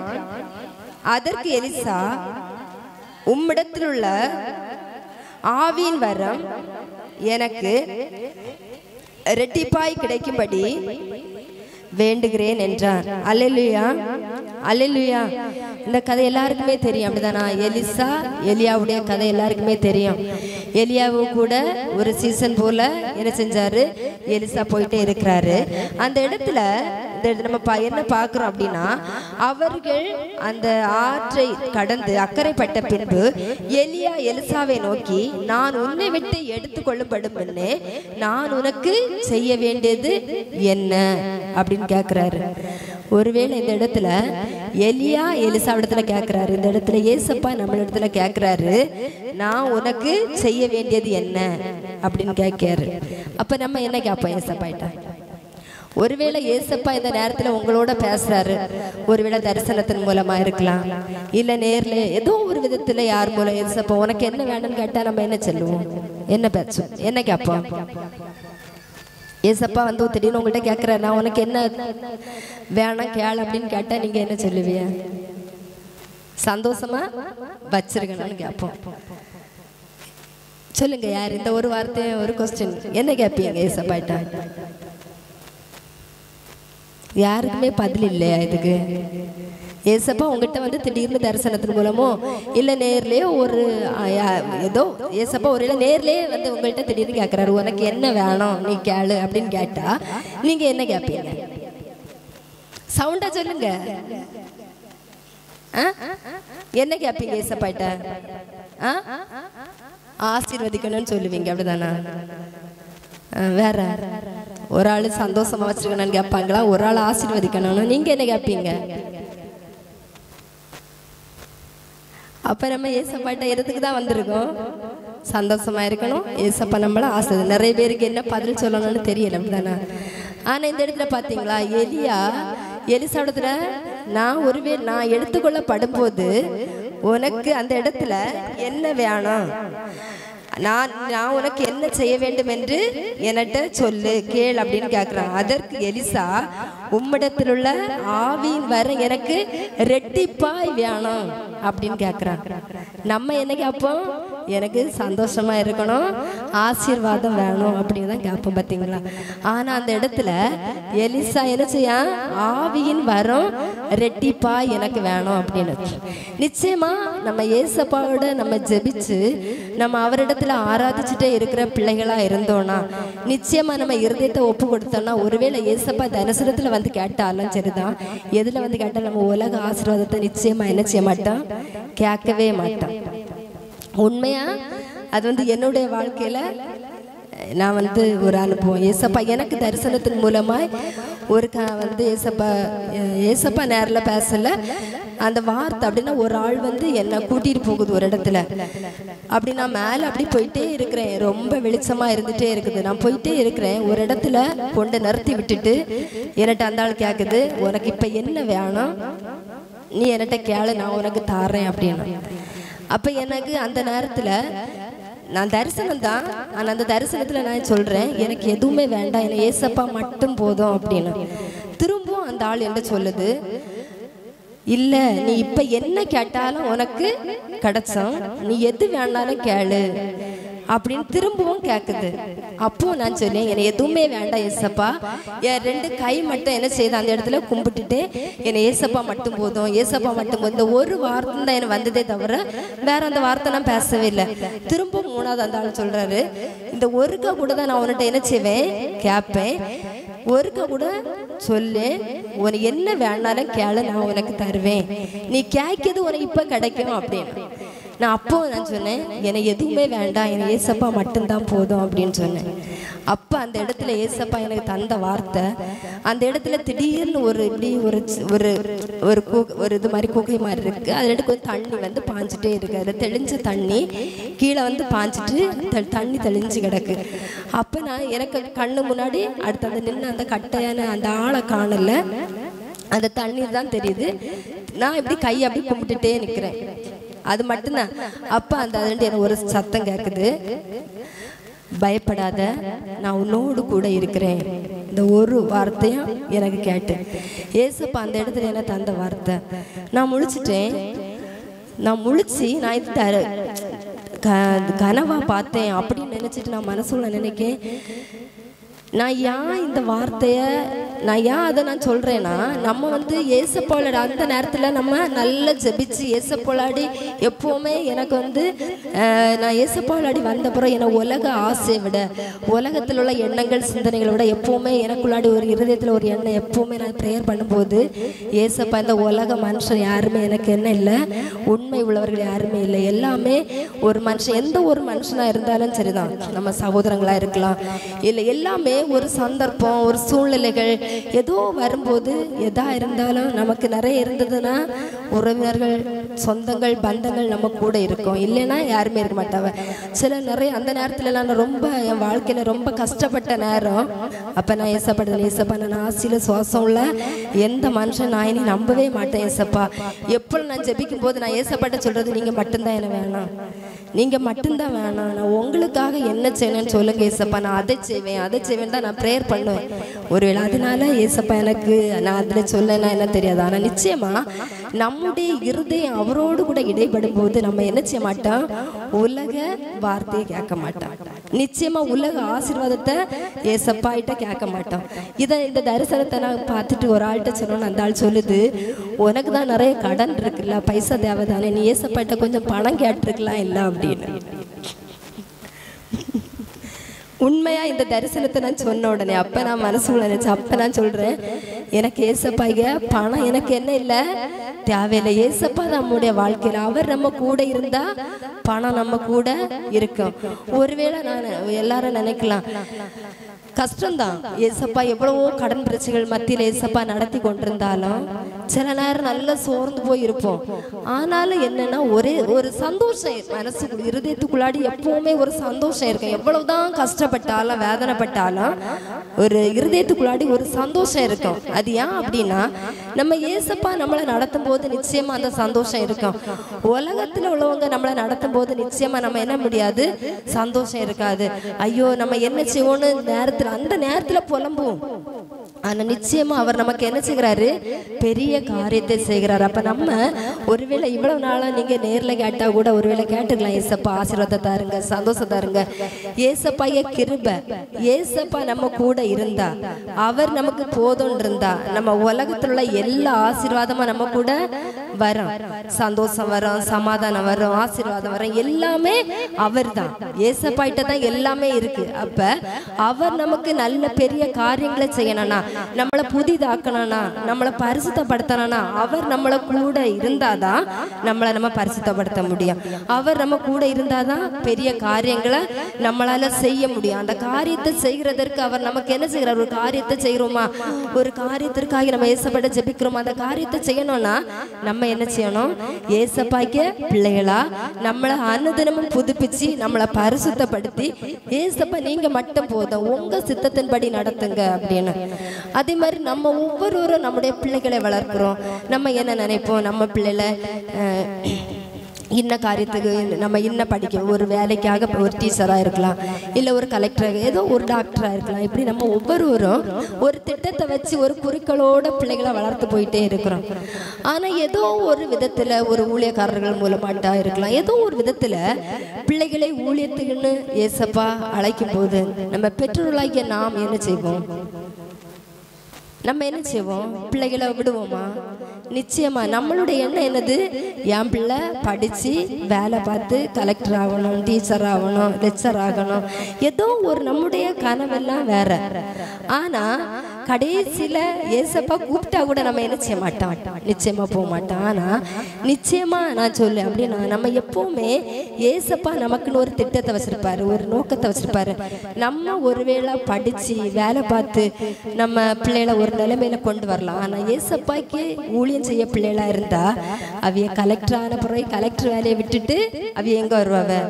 ஊழியத்து வருவாங்க. ஆனா பெற்றோர்களாகிய நம்ம அனுமதிக்க மாட்டோம். ஏன் அப்படின்னா, நமக்கு ஆசை என்னது? நம்ம பிள்ளை ஊழியம் செய்யணுமா, நம்ம பிள்ளைய நம்ம அப்படி வளர்க்கணும்னு நினைச்சேன், இப்படி வளர்க்கணும்னு நினைச்சேன், அப்படி நம்முடைய எண்ணங்கள் சிந்தனைகள் எல்லாம் உலகத்தில் உள்ள எண்ணங்கள் தான். ஏசப்பாய்க்காக ஏதாவது செய்யணும், உங்க சித்தத்தின்படி நடத்துங்க அப்படின்னு உங்க ஒவ்வொருடைய பிள்ளைகளை நம்ம ஏசப்பா உங்க சித்தம் எதுவோ என் கையில இல்லை, நம்ம கையில எதுவுமே இல்லை. நம்ம நினைக்கிறது ஒண்ணு, செய்கிறது ஒண்ணு. அது எல்லாருடைய வாழ்க்கையிலையும் அப்படிதான். நம்ம நீங்க நினைக்கலாம், ஒவ்வொரு வாழ்க்கையிலையும் ஒவ்வொரு மனுஷனுடைய வாழ்க்கையிலையும் நம்முடைய நினைவுகள் அல்ல. நம்ம ஒரு நீங்க எல்லாருமே நினைச்சு பாருங்க, உங்களுடைய குடும்ப வாழ்க்கையில நீங்க திருமணமாகி வரும்போது ஒவ்வொருவரும் ஒவ்வொரு எண்ணத்தோட ஒரு இதோட நம்ம என்ன செய்வோம்? வருவோம். ஆனா அந்த நேரத்துல இருந்த எண்ணங்கள், நம்ம நினைச்ச காரியங்கள் ஏதாவது நடந்திருக்கா?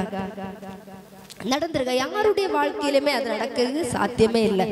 நம்ம நினைக்கலாம், சிந்திக்கலாம், ஆனா அது சாத்தியமாகுமான்னு கேட்டா இல்லை. அதுக்கு யார் மட்டும்தான் நம்ம கூட இருக்கணும்? ஏசப்பா. ஒருவேளை நம்ம ஏசப்பாய்களோடு இருந்திருந்தோம்னா நிச்சயமா ஒருவேளை நம்ம நினைக்கிற காரியங்கள் அப்ப இல்லைனாலும் கொஞ்ச நாள் பரவாது, ஏசப்பா நிச்சயமா நமக்கு என்ன செய்வாரு? அந்த காரியத்தை செய்கிற தேவனா இருக்கிறார். அப்ப நம்ம ஏசப்பாவுடைய சமூகத்துல இந்த எலியா கேட்டது மாதிரி நம்ம என்ன செய்யணும்? அந்த எலியா அடுத்த அந்த இடத்துல என்ன செய்யறான்னா, ஆவியின் வர எனக்கு என்ன செய்யணும்? ரெட்டிப்பாய் கிடைக்கும்படி வேண்டுகிறேன்னு கேட்கான். அவன் உடனே சொல்றான், நீ அரிதான காரியத்தை கேட்டாய், உன்னை விட்டு நான் எடுத்துக்கொள்ளப்படுகையில் என்ன நீ கண்டால் உனக்கு கிடைக்கும், இல்லாவிட்டால் கிடைக்காது. எலியா என்ன செய்யப்பட்டாரு? எடுத்துக்கொள்ளப்பட்டார். அப்படிதானே? நம்ம திருமறையில எத்தனையோ பேர் மரிச்சிருக்கிறாங்க, ஆனா ரெண்டு பேர் எடுத்துக்கொள்ளப்பட்டாங்க. யாரெல்லாம்? எலியா, இன்னொன்னு யாரு? ஏனோக்கு. ரெண்டு பேர் என்ன செய்யப்பட்டாங்க? எடுத்துக்கொள்ளப்பட்டாங்க. அப்ப இந்த எலியா எலிசாவிடம் கேட்ட உடனே எலியா நின்னால, நீ கேட்ட காரியம் நல்லதுதான், ஆனா நான் எடுத்துக்கொள்ளப்படும் போது நீ என்ன பாத்தியனா அப்படின்னா, எப்ப அவன் எடுத்துக்கொள்ளப்படுவான்னு யாருக்கு தெரியாது? எலியாவுக்கு தெரியாது. அப்ப நான் எப்ப வேணாலும் தேவன் அவனை என்ன செய்வாரு? எடுப்பாரு. அப்படிதானே?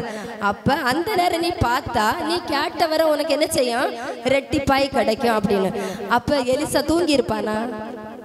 தூங்கி இருக்கவே மாட்டான். பாத்தீங்களா? ஏன்னா அவன் தூங்கினா ஒருவேளை எலியா எடுத்துக்கொள்ளப்பட்டா அவன் கேட்ட வரம் கிடைக்குமா? கிடைக்காது. அப்ப அவன் அன்று முதல் என்னைக்கு சொன்னானோ அதுல இருந்தே எலிசா என்ன செஞ்சாருன்னா, எலியாவுக்கு கூட போகும்போது அவர் தூங்கி இருக்கவே மாட்டாரு. ஒரு நேரம் கூட அவரை விட்டு விலகி இருக்க மாட்டாரு. எவ்வளவுதான் விலகணும்னு நினைச்சாலும் அவரு ஒருவேளை தூங்க சாப்பிட எல்லா இடத்துலயுமே கூட தான் இருந்திருப்பாரு. ஒருவேளை எலியா தூங்கி இருந்தாலும் எலிசா என்ன செஞ்சிருக்க மாட்டாரு, தூங்கி இருக்க மாட்டாரு. ஏன் அப்படின்னா அந்த வரம், அவருடைய வரம் ரெட்டிப்பா கிடைச்சனா அவர் எடுத்துக்கொள்ளப்படும் போது இவர் பார்க்கணும்.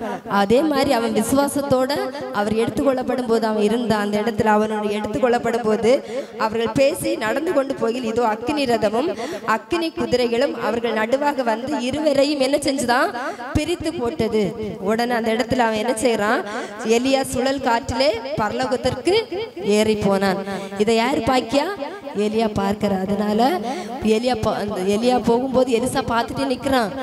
என்ன யோசிக்கிறான் அப்படின்னா, நான் எனக்கு தரலாம் அப்படின்னு சொல்லியிருந்தேன், ரெட்டிப்பான வரத்தை தருவேன்னு சொன்னாரு. ஆனா அவர் என்ன செஞ்சாச்சு, எடுத்துக்கொள்ளப்பட்டாச்சு, எதுவுமே கொடுக்கல. பார்த்துட்டே நிக்கிறான். ஆனா போகும்போது அவருடைய அந்த எலியாவுடைய சால்வை தான் எலிசாவுக்கு கிடைச்சி.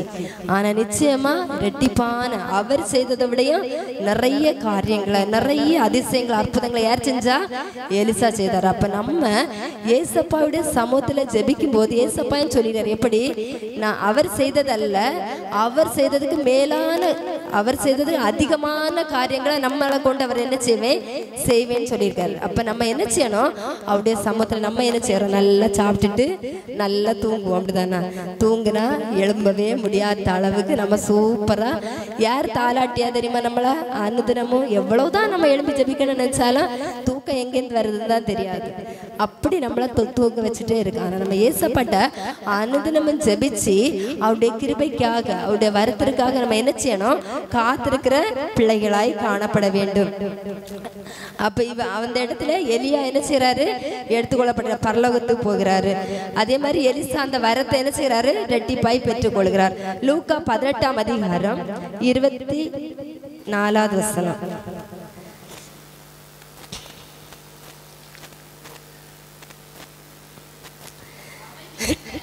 அவன் மிகுந்த துக்கம் அடைந்ததை இயேசு கண்டு, ஐஸ்வர்யம் உள்ளவர்கள் தேவனுடைய ராஜ்யத்தில் பிரவேசிப்பது எவ்வளவு அரிதா இருக்கிறது, ஐஸ்வர்யவான் தேவனுடைய ராஜ்யத்தில் பிரவேசிப்பதை பார்க்கிலும் ஒட்டகமானது ஊசியின் காதிலே நுழைவது எளிதா இருக்கும் என்றார். அதை கேட்டவர்கள், அப்படியானால் யார் ரட்சிக்கப்படக்கூடும் என்றார்கள். அதற்கு அவர், மனுஷரால் கூடாதவைகள் தேவனால் கூடும் என்றார். அல்லேலூயா, அல்லேலூயா. நம்ம இந்த அதிகாரத்துல நம்ம பார்க்கும்போது, அதுக்கு முந்தின வசனத்தை எல்லாம் நம்ம பார்க்கும்போது, தலைவன் அப்பொழுது தலைவன் ஒருவன் அவரை நோக்கி, நல்ல போதகரே, நித்திய ஜீவனை சுதந்திரித்துக் கொள்வதற்கு நான் என்ன செய்ய வேண்டும் அப்படின்னு கேட்கிறான். ஏசப்பாவுடைய சமூகத்துல நான் நித்திய ஜீவனை பெற்றுக்கொள்ளணும், பரலோக ராஜ்யத்தை நான் சுதந்திரித்துக் கொள்ளணும், அதற்காக நான் என்ன செய்ய வேணும் கேட்கிறான். அதற்கு இயேசு சொல்றாரு, நீ என்னை நல்லவன் என்று சொல்வானேன், தேவன் ஒருவர் தவிர நல்லவன் ஒருவனும் இல்லை. அதுக்கு அடுத்த வசனத்தை எல்லாம் பார்க்கும்போது, நீ விபச்சாரம் செய்யாதிருப்பாயா, கொலை, இந்த வசனத்தை எல்லாம் சொல்றாரு. சொல்லிட்டு சொன்ன உடனே அவன் சொல்றான், நீ அறிந்திருக்கிறாயே என்றார். அதற்கு அவன் சொல்றான், இவைகளை எல்லாம் நான் என்ன செஞ்சிருக்கிறேன், என் சிறு வயது முதல் அறிஞ்சிருக்கிறேன், கை கொண்டிருக்கிறேன். இது எதுவுமே என்னிடத்துல என்ன இல்ல அப்படின்னா, விபச்சாரம் செய்யாதிருப்பாயாக, கொலை செய்யாதிருப்பாயாக, களவு செய்யாதிருப்பாயாக, பொய் சாட்சி சொல்லாதிருப்பாயாக, உன் தகப்பனை உன் தாயையோ கனம் பண்ண. இந்த 10 கற்பனைகளை அவன் என்ன செஞ்சிருக்கிறானா, கை கொண்டிருக்கிறானா. நம்மளும் நிறைய நேரத்துல இப்படிதான் நம்மள என்ன செய்வோம், நம்ம பிள்ளைகளுக்கு இதை தான் கற்றுக் கொடுப்போம். களவு செய்யாத, பொய் சொல்லாத, இப்படியெல்லாம் தான் நம்ம சொல்லி கொடுத்து நம்ம என்ன செஞ்சிருப்போம், வளர்த்து வச்சிருப்போம். அப்படிதானே? இதே மாதிரி தான் அவன் சொல்லுகிறான், நான் இந்த கற்பனைகளை என்னுடைய சிறு வயது முதலே நான் கை கொண்டிருக்கிறேன், ஆனா நான் இது வரைக்கும் நான் என்ன இல்லை, அப்படி இல்லை அப்படின்னு சொல்றான். உடனே தான் இயேசு சொல்றாரு, இயேசு அதை கேட்டு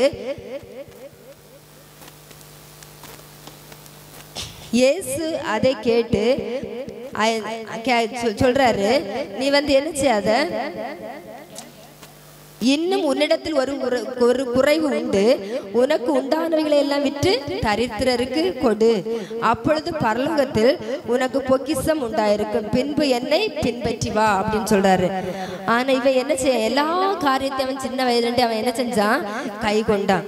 ஆனா இயேசு சொல்றாரு, உன்னிடத்துல ஒரு குறைவு இருக்கு, நீ என்ன செய், உனக்கு உண்டானதெல்லாம் வித்து என்ன செய், கொடுத்துரு, தரித்திரருக்கு இல்லாதவர்களுக்கு கொடு அப்படின்னு சொல்றான். ஆனா அந்த இடத்துல அவன் என்ன செய்யறான்னா, அவன் அதிக ஐஸ்வர்யம் உள்ளவனானபடினால் இதை கேட்ட பொழுது அவன் என்ன செய்யான், மிகுந்த துக்கம் அடைகிறான். இப்படிதான் நம்ம உலகத்தில் உள்ள ஐஸ்வர்யவான்கள். உதவி செய்கிறதற்கா இருக்கலாம், ஒருத்தர் கொடுக்கிறதற்கா இருக்கலாம், ஏழைகளுக்கு இறங்குறதற்கா இருக்கலாம், மனதில்லாதபடி இருப்பாங்க. கஷ்டத்துல இருக்கிறவங்க இன்னொரு ஆளுக்கு உதவி செய்வாங்க, ஆனா இருக்கிறவங்க மற்றவர்களுக்கு கொடுக்கிறதற்கு மனதில்லாதபடி இருப்பாங்க நிறைய பேர் நம்முடைய வாழ்க்கையில. ஆனா அவங்க எல்லா காரியத்திலும் என்ன நினைப்பாங்கன்னா, நான் எல்லா காரியத்திலையும் கரெக்டா தான் இருக்கிறேன், எல்லாம் நான் கரெக்டா தான் செய்கிறேன் அப்படி நம்ம நினைச்சிட்டே இருக்கணும். இந்த 10 கட்டளைகளை அவர் கை கொள்ள சொன்னது மாதிரி நம்மளும் 10 கட்டளையில எல்லாம் மற்றவங்களை என்ன செய்யறோம், கை கொண்டு நடக்கலாம். ஆனா அவர் அந்த இடத்துல அவர் சொல்றாரு, நீ உனக்கு உண்டான எல்லாத்தையும் வித்து தரித்திரருக்கு கொடுன்னு. ஆனா அந்த இடத்துல அவனுக்கு ஐஸ்வர்யம் நிறைய இருக்குது, நம்ம எவ்வளவோ சம்பாதிக்கணும், நம்ம பிள்ளைகளுக்கு சேர்க்கணும் அப்படின்னு நம்ம பிரயாசப்படுறோம் பாருங்களே. ஆனா நிச்சயமா அந்த பொண்ணோ பொருளோ சொத்தோ யாருக்குமே கூட வருவதே கிடையாது. நிச்சயமா நம்ம பெரிய வீடு கட்டலாம், நிறைய சொத்து வாங்கி போடலாம், நிறைய நகை இருக்கலாம், எது இருந்தாலும் நம்மளால இன்னொரு ஆளுக்கு சந்தோஷம் கிடைக்காம அது நமக்கு இருந்த என்ன, இது இல்லாம இருந்த என்ன யோசிச்சு பாருங்க. நிறைய இடத்துல நிறைய சொத்துக்கள் இருக்கும், ஒரு வழி பாதையா இருந்தா கூட அதை விடுறதுக்கு என்ன செய்வாங்க, கஷ்டப்படுவாங்க. பாவப்பட்டவங்களை கூட அதை என்ன செய்வாங்க, வசதி உள்ளவங்க பணத்தினால அதை வஞ்சி எடுக்கிறவங்களாய் காணப்படும். அப்ப இந்த உலகம் என்ன செய்யுது, அந்த இப்படிப்பட்ட காரியங்களை செய்யும் போது இவங்க பரலோகத்துக்கு போவாங்களான்னு கேட்டா நிச்சயமா என்ன செய்ய முடியாது, போக முடியாது. அதுதான் அவர் அடுத்து சொல்றாரு, ஐஸ்வர்யவான் தேவனுடைய ராஜ்யத்தில் பிரவேசிப்பதை பார்க்கலோ, ஒட்டகமானது ஊசியின் காதில் நுழைவது எளிதாயிருக்கும் என்றார். அதை கேட்டவர்கள், அப்படியானால் யார் ரட்சிக்கப்படக்கூடும் என்றார். அதற்கு அவர், மனுஷனால் கூடாதது தேவனால் கூடும். அப்ப மனுஷனால யாரையுமே ரட்சிக்கவும் முடியாது, யாருக்குமே. ஏசப்பா நினைச்சா நமக்கு எந்த ஒரு காரியத்தையும் செய்ய அவராலே முடியும் அன்பானவர்களே. அப்ப நம்ம பரலோக ராஜ்யத்துக்கு போனோம்னா, நித்திய ராஜ்யத்தை நம்ம சுதந்திரித்து கொள்ளணும்னா, அவருடைய நாமத்தை நம்ம தரித்து கொள்ளணும்னா நம்ம அவருடைய பிள்ளைகளாய் வாழ வேண்டும். நம்ம எப்பவுமே நம்ம என்ன செய்யணும், ஏசப்பாவுடைய துதியை சொல்லுறவர்களாய், நம்ம பைபிள் வசனத்தின்படி நிறைய இல்லைனால நம்ம கொஞ்சமாவது நம்ம என்ன செய்யணும், அதை கற்றுக்கொண்டு நம்ம பிள்ளைகளுக்கு கற்றுக் கொடுத்து நம்ம நடக்கிற பிள்ளைகளாய் நம்ம என்ன செய்யணும், காணப்பட வேண்டும். இப்படி நம்ம தேவன் நமக்கு என்ன செய்யறாரு, புதிய காரியங்களை செய்கிற தேவனா இருக்கிறார். அதன் பிறகு அவர் புதிய உலகத்தை சிருஷ்டிக்கிற கர்த்தரா இருக்கிறார். முதல்ல புதிய காரியத்தை செய்கிற தேவன், அதன் பிறகு புதிய உலகத்தை சிருஷ்டிக்கிற கர்த்தரா இருக்கிறார். ஏசாயா 65 அதிகாரம் 17வது வசனம்.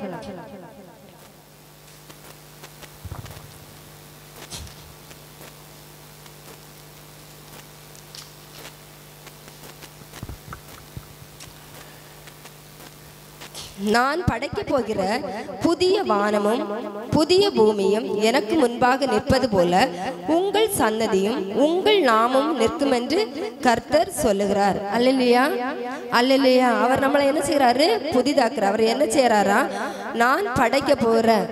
அது நம்ம புதிய அடுத்த ஏசப்பாவுடைய வருகையில வானங்கள் எல்லாம் என்ன செய்யும், வெந்துருகி சாம்பலாய் போகும், அப்படிதானே? அப்ப அவர் என்ன செய்யறாருன்னா, புதிய வானமும் நான் படைக்க போகிற, ஏற்கனவே வானமும் பூமியும் அவர் படைச்சாச்சு, அப்படிதானே? அப்ப திரும்ப என்ன அவர் என்ன செய்யறாருன்னா, புதிய வானமும் புதிய பூமியும் எனக்கு முன்பாக நிற்பது போல உங்கள் சன்னதியும் உங்கள் நாமும் நிற்கும் என்று கர்த்தர் சொல்லுகிறார். அப்ப அவர் நம்மளை புதிதாக்கி நம்ம ஏசப்பாயை துதிச்சு இதுக்கு முன்னாடி சொன்ன ஒவ்வொரு காரியத்தை நம்ம கடைபிடிச்சோம்னா இனி அவர் சிருஷ்டிக்க போகிற, இனி அவர் படைக்க போகிற அந்த புதிய உலகத்துக்குள்ளாடி நம்மளும் நம்முடைய சன்னதிகளை என்ன செய்யும், அதுல நிற்கும். அவருடைய நாமத்தை நம்மளும் நம்முடைய பிள்ளைகளும் என்ன செய்வாங்க, சொல்லுவார்கள். அதான் சொல்ல, அதுல நிற்பது போல உங்கள் சன்னதி உங்கள் நாமம் நிற்கும் என்று கர்த்தர் சொல்ற. அப்ப அவர் நமக்கென்று தான் என்ன செய்கிறாரு, புதிய வானமும் புதிய பூமியும் சிருஷ்டிக்கிற தேவனா இருக்கிறார். அப்ப நம்ம புதிய உலகத்தை சிருஷ்டிக்கும் போது நம்ம அதுக்குள்ளாடி பிரவேசிக்கிறதற்கு நம்ம என்ன செய்யணும், நம்மளை புதிதாக்கி பரிசுத்தப்படுத்தி அதுல பிரவேசிப்பதற்கு நம்மளை தகுதிப்படுத்துகிறவர்களாய் காணப்பட வேண்டும். 66 இது 66 22 66 65 17 இதோ நான் புதிய வானத்தையும் புதிய பூமியையும் சிருஷ்டிக்கிறேன், முந்தினவைகள் இனி நினைக்கப்படுவதில்லை, மனதிலே தோன்றுவதும் இல்லை. அல்லேலூயா, அல்லேலூயா. இதோ நான் புதிய வானத்தையும் புதிய பூமியையும் சிருஷ்டிக்கிறேன், முந்தினவைகள் என்ன செஞ்சு, முந்தினவைகள் புதிய வான சிருஷ்டிக்கு முந்தினவைகள் இனி நினைக்கப்படுவதும் இல்லை, மனதிலே தோன்றுகிறதும் இல்லை. நம்ம முந்தினவைகளை எல்லாம் என்ன செய்யணும், நினைக்க கூடாது. நம்ம எப்பவுமே பழைய காரியத்தெல்லாம் நினைப்போம், அப்படிதானே? ஆனா ஏசப்பாடி வரும்போது முந்தினவைகள் எல்லாம் என்ன செய்யாதான், நினைக்கப்படுவதும் இல்லை, மனசுல தோன்றுவதும் இல்லை. நம்ம இது ஒண்ணுதான் நமக்குள்ளாடி இருக்கும். என்ன இருக்கும், முந்தினவைகள் எல்லாம் மறந்து போயிடும். என்ன காரியம் மட்டும்தான் இருக்கும், ஏசப்பா புதிய வானமும் புதிய பூமியை சிருஷ்டிச்சு அதுக்குள்ளாடி நம்ம போயிட்டோம்னா நமக்குள்ளாடி என்ன மட்டும்தான் இருக்கும், ஏசப்பாயை துதிக்கக்கூடிய கிருபை மட்டும்தான், அவருடைய நாமம் தான் நமக்குள்ளாடி தரிக்கப்பட்டிருக்கும். ஏன் அப்படின்னா அந்த புதிய அந்த அவருடைய கூட நம்ம பிரவேசிக்கும் போது அவருடைய ராஜ்யத்துக்குள்ளாடி சொல்லும் போது இந்த பழைய காரியங்கள் எல்லாம் நமக்கு நினைக்க தோணும் வராது, மனதுல எதுவுமே இருக்காது. அப்ப அவர் மட்டும்தான், அவரை துதிக்க ஒரு எண்ணம் மட்டும்தான் நமக்கு என்ன செய்யும் இருக்கும். அதான் அவர் சொல்றாரு, இதோ நான் புதிய வானத்தையும் புதிய பூமியையும் சிருஷ்டிக்கிறேன், முந்தினவைகள் இனி நினைக்கப்படுவதில்லை, மனதிலே தோன்றுவதும் இல்லை. அப்ப நினைக்கப்படுவதும் இல்லை, மனதுல அது தோன்றாது. அப்ப நம்ம அந்த என்ன செய்யணும், அவர் ஏன் இப்ப இருக்கிற உலகம் இல்ல, இனி இருக்கிற இனி வரப்போகிற அவர் வரும்போது அவருடைய அந்த உலகத்துக்குள்ளாடி பரலோக ராஜ்யத்துக்குள்ளாடி நம்ம பிரவேசிக்கிறதற்கு நம்மளை என்ன செய்யணும், புதிதாக்க வேண்டும். அதற்கு தான் அவர் என்ன செய்கிறாரு, அவர் நமக்காக மரித்திருக்கிறார், அவர் நமக்காக அவர் என்ன செஞ்சிருக்கிறாரு, இரத்தத்தை சிந்தியிருக்கிறார். 2 பேதுரு 3ஆம் அதிகாரம்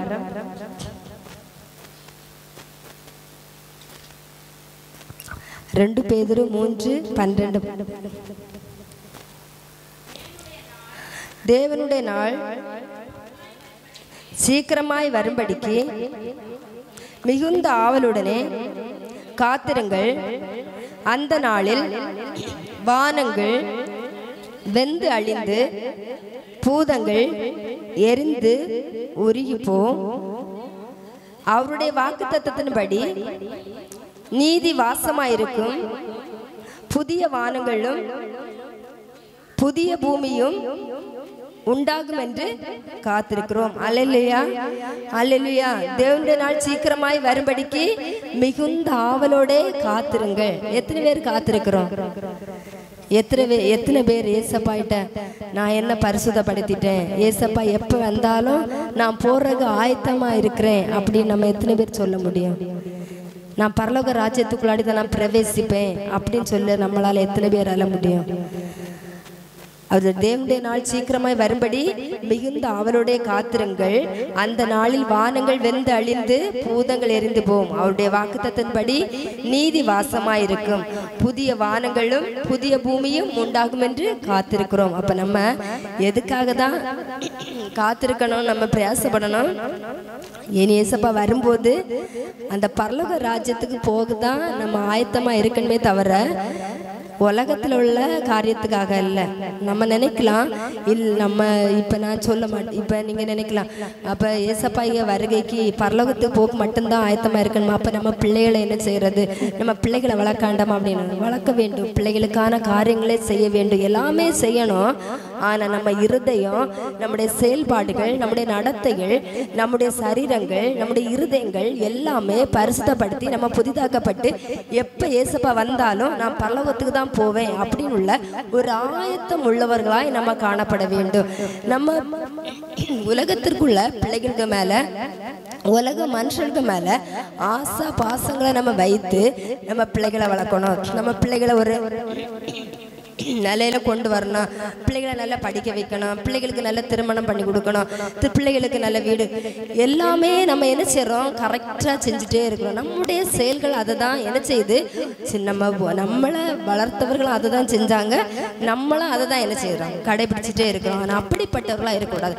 நம்ம பிள்ளைகளுக்கு நம்ம கற்றுக் கொடுக்கிறது நம்ம உலகத்தில் உள்ள ஆசீர்வாதங்களை குறித்தல்ல, பரலோக ராஜ்யத்துக்குரிய ஆசீர்வாதங்களை குறித்து நம்ம பிள்ளைகளுக்கு நம்ம கற்றுக் கொடுத்து வளர்க்க வேண்டும். நம்ம எப்பவுமே நீ நல்லா படி, நம்ம யாராவது பிள்ளைகள்கிட்ட நீ வசனத்தை படின்னு எத்தனை பெற்றோர் சொல்லி கொடுத்துருக்குறோம். நிறைய பிள்ளைகள் எல்லாம் ஸ்கூலுக்கு போற பிள்ளைகள் ஸ்கூலுக்கு போயிட்டு வந்தோடனே டீ கொடுப்பாங்க, காஃபி கொடுப்பாங்க, ஏதோ உடனே உடனே என்ன செய்வோம், டியூஷன் விடுவோம், வீட்டில் வந்து படிக்க வைப்போம், அடி கொடுப்போம். ஆனால் யாராவது வசனத்தை சொல்லி கொடுத்து படிக்க வைக்கிற பெற்றோர் எத்தனை பேர் இருக்கிறோம்? 2 பேர் 3 பேர். ஆனா நிச்சயமா நம்ம அப்படி அந்த வசனத்தை கற்றுக் கொடுத்து வளர்க்கும் போது ஒருவேளை நம்ம இன்னைக்கு அது நமக்கு அந்த பிள்ளைகளுக்கு கஷ்டமா இருக்கும். நிச்சயமா ஒரு நாள் அந்த பிள்ளைகளுடைய வாழ்க்கையில நீங்க ஸ்கூல் பாடத்தை படிச்சு கொடுக்காட்டாலுமே ஒண்ணுமே இல்லை. இந்த படிப்பு இந்த உலகத்துல ஒருவேளை மனுஷனுடைய கண் பார்வைக்கு நல்ல படிப்பு, நல்ல மதிப்பெண், நல்ல வேலை, இதெல்லாம் உலகத்துக்குரியது. ஆனா நீங்க படிச்சு கொடுக்குறதுங்களே வசனம், இந்த ஒவ்வொரு வசனமும் உங்க பிள்ளைகள் படிக்காட்டாலும், ஞானத்துல குறைவுள்ளவர்களா இல்லாட்டாலும் அவர் உயரத்துல ஒரு நாள் வைப்பார். இந்த வசனம் அந்த பிள்ளைகளை வைக்கும், நிச்சயமா வைக்கும். அப்ப நம்ம என்ன செய்யணும், பிள்ளைகளை நம்ம கற்றுக் கொடுக்கும் போது வசனத்தை கற்றுக் கொடுக்கிறவர்களாய் நம்ம காணப்பட வேண்டும்.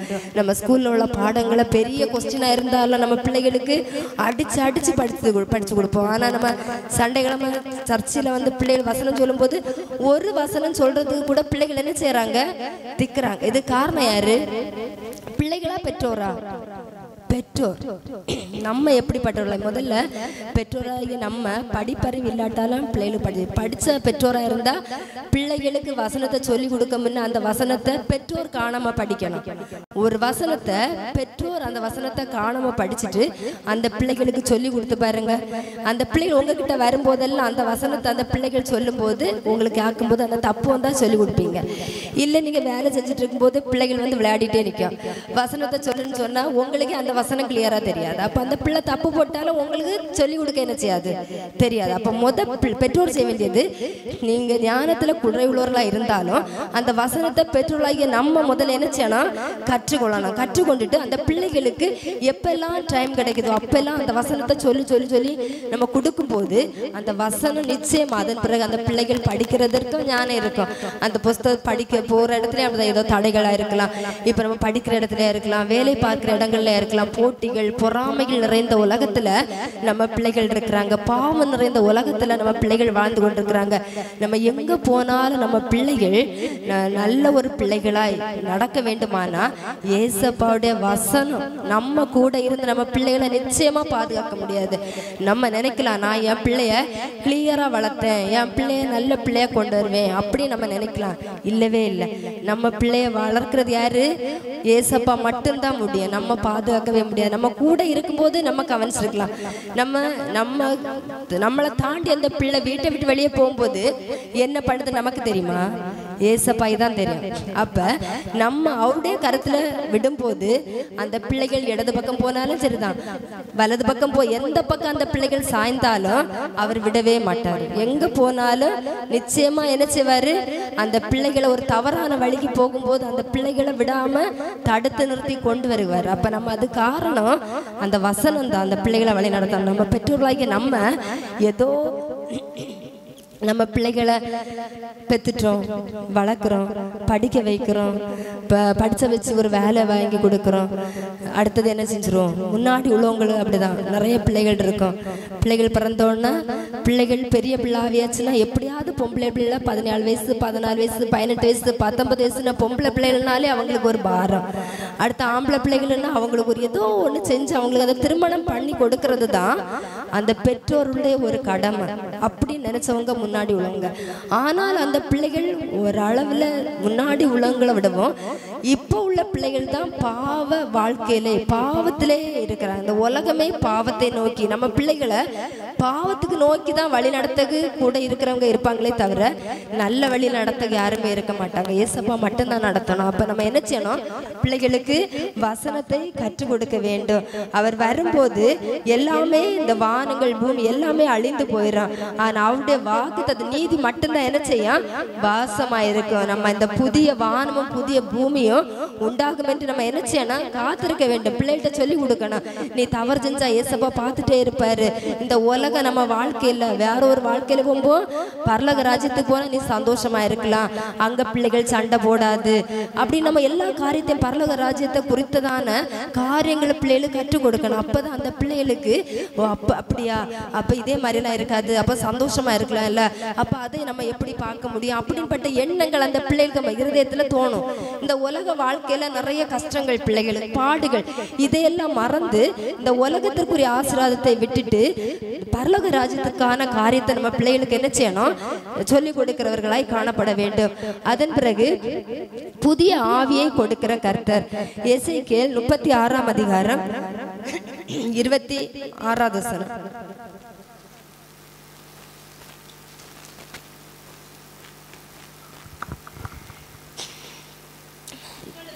உங்களுக்கு நவமான இருதயத்தை கொடுத்து உங்கள் உள்ளத்திலே புதிதான ஆவியை கட்டளையிட்டு கல்லான இருதயத்தை உங்கள் மாம்சத்திலிருந்து எடுத்து போட்டு சதையான இருதயத்தை உங்களுக்கு கொடுப்பேன். அல்லேலூயா, அல்லேலூயா.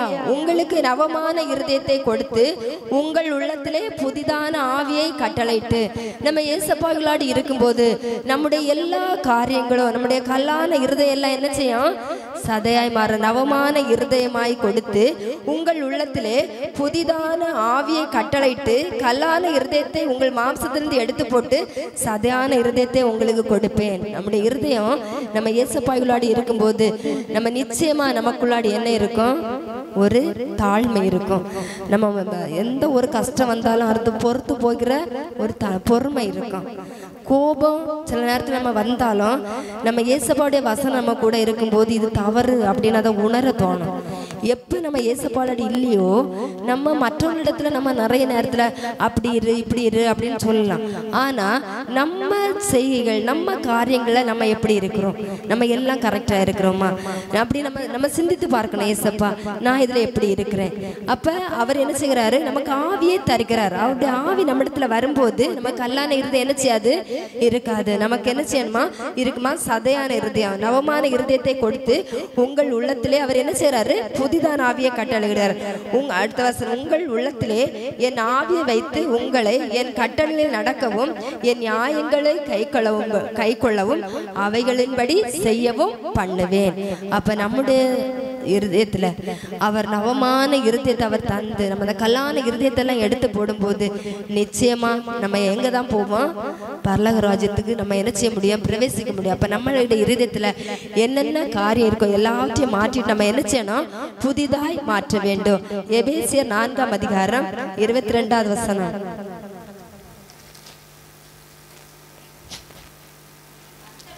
அந்தபடி முந்தின நடக்கைக்குரிய மோசம் போக்கு இச்சைகளாலே கெட்டு போகிற பழைய மனுஷனை நீங்கள் களைந்து போட்டு உங்கள் உள்ளத்திலே புதிதான ஆவி உள்ளவர்களாகி மெய்யான நீதியிலும் பரிசுத்தத்திலும் தேவனுடைய சாயலாக சிருஷ்டிக்கப்பட்ட புதிய மனுஷனை தரித்து கொள்ளுங்கள். அல்லேலூயா, அல்லேலூயா.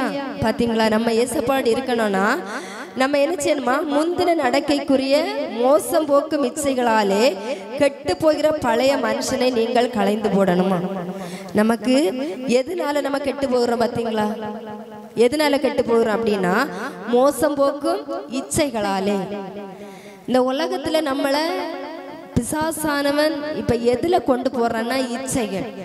இச்சையின் மூலமா நம்ம கெட்டு போறோம். இந்த கெட்டு போகிற நம்ம ஏசப்பாலாடு வரும்போது இப்படிப்பட்டதான காரியங்கள் நம்மளை விட்டு என்ன செய்யணும், வெளியே போக வேண்டாம். அந்த இச்சையான காரியங்கள் நம்ம இடத்துல என்ன செய்யக்கூடாது, இருக்கக்கூடாது. நம்ம ஒரு பொருளா இருக்கலாம், நம்ம அதை பார்க்கறது அழகா இருக்கிறது, நம்ம சொல்றது கரெக்ட் தான். ஆனா கட்டம் இது உடனே வேணும் அப்படின்னு நம்ம அதை வாங்குறது, அதை நினைக்கிறது, இது எப்படியாவது நம்ம அடையணும் அப்படின்னு நினைக்கிறது என்னது, இச்சை, தப்பு.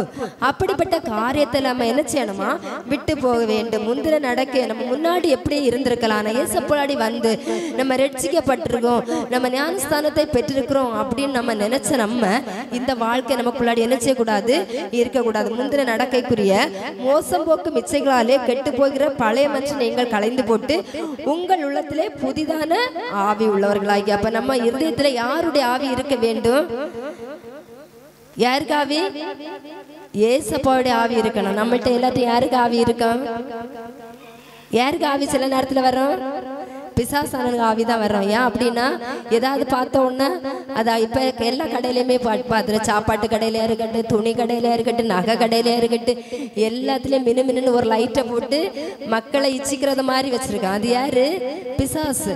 அது அந்த ஆவியில தான் நம்மளை என்ன செய்யணும் பெறுவோம். இதை அதை பார்த்த உடனே நமக்கு என்ன செய்யும், அதை வாங்க அழகா இருக்கிறது சொல்றது தப்பு கிடையாது, அதை வாங்கணும் உடனே அதை அடையணும்னு நினைக்கிறதா என்னது தப்பு. அப்படிப்பட்ட அந்த மோசம் போக்குற இச்சைகளை நம்ம விழாதபடி நம்ம என்ன செய்யணுமா, மெய்யான நீதியிலும் பரிசுத்தத்திலும் தேவனுடைய சாயலாக சிருஷ்டிக்கப்பட்ட புதிய மனுஷனை தரித்து கொள்ளுங்கள். நம்ம புதிய மனுஷனா அவர் நம்மளை புதுப்பிக்கிறாரு. நம்ம எத்தனை பேர் நம்மளை நம்ம புதுப்பிக்கிறதுக்கு ஆயத்தமா இருக்கிறோம். நம்ம ஒவ்வொருவரும் நம்முடைய சரீரங்களை மட்டும் அல்ல, நம்முடைய உள்ளான இருதயத்தை, நம்முடைய வாயின் வார்த்தைகளை, கண்களினாலே பார்க்கிற காரியங்கள், கைகளினாலே செயல்கள், ஏதோ ஒரு காரியத்தில் ஏசப்பா எனக்கு இதை விட முடியல அப்படின்னு நீங்க உணர்ந்தீங்கன்னா நிச்சயமா இந்த காரியத்திலிருந்து நீங்க ஏசப்பாட்ட ஜெபிங்க. நிச்சயமாய் அவர் என்ன செய்வார், இந்த காரியத்திலிருந்து நம்மளை விடுபட செய்கிற தேவனாய் இருக்கிறார். அவர் நிச்சயமாய் நம்மளை காத்து நடத்துகிற தேவனாய் இருக்கிறார். அப்ப நம்ம இந்த பாவ வாழ்க்கைகள் நம்மிடத்துல என்ன செய்யக்கூடாது, இருக்கக்கூடாது. இப்படிப்பட்ட காரியங்கள் நம்மிடத்துல இருப்பேன், இந்த இச்சையான காரியங்கள் இருந்தா இதை நம்ம என்ன செய்யணும், எடுத்து போட்டுட்டு தேவனுக்கு பிரியமான பிள்ளைகளாய் காணப்பட வேண்டும். 2 கொரிந்தியர் 4ஆம் அதிகாரம் 16வது வசனம்.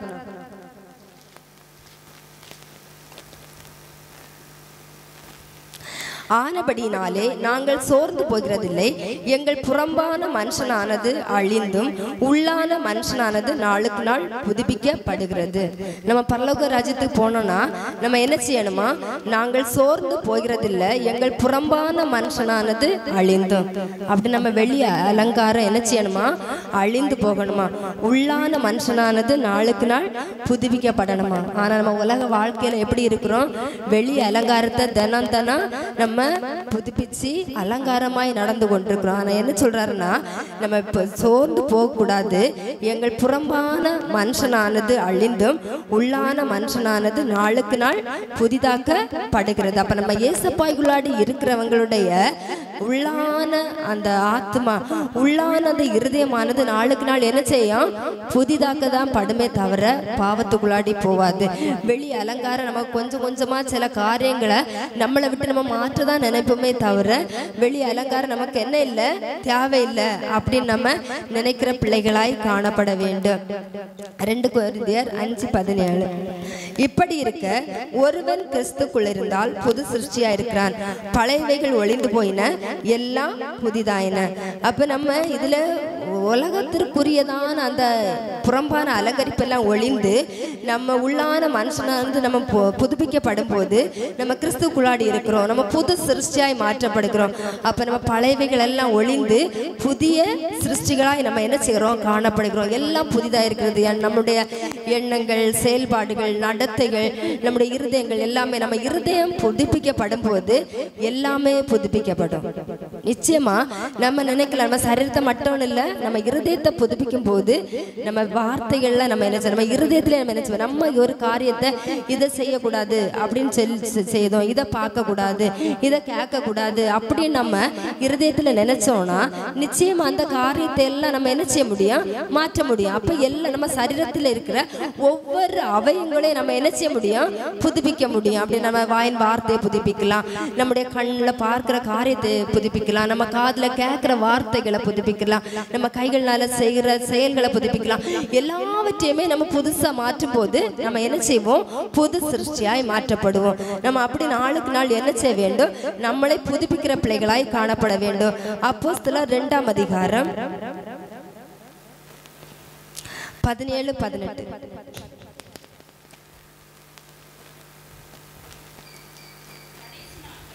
கடைசி நாட்களில் நான் மாம்சமான யாவர் மேலும் என் ஆவியை ஊற்றுவேன்.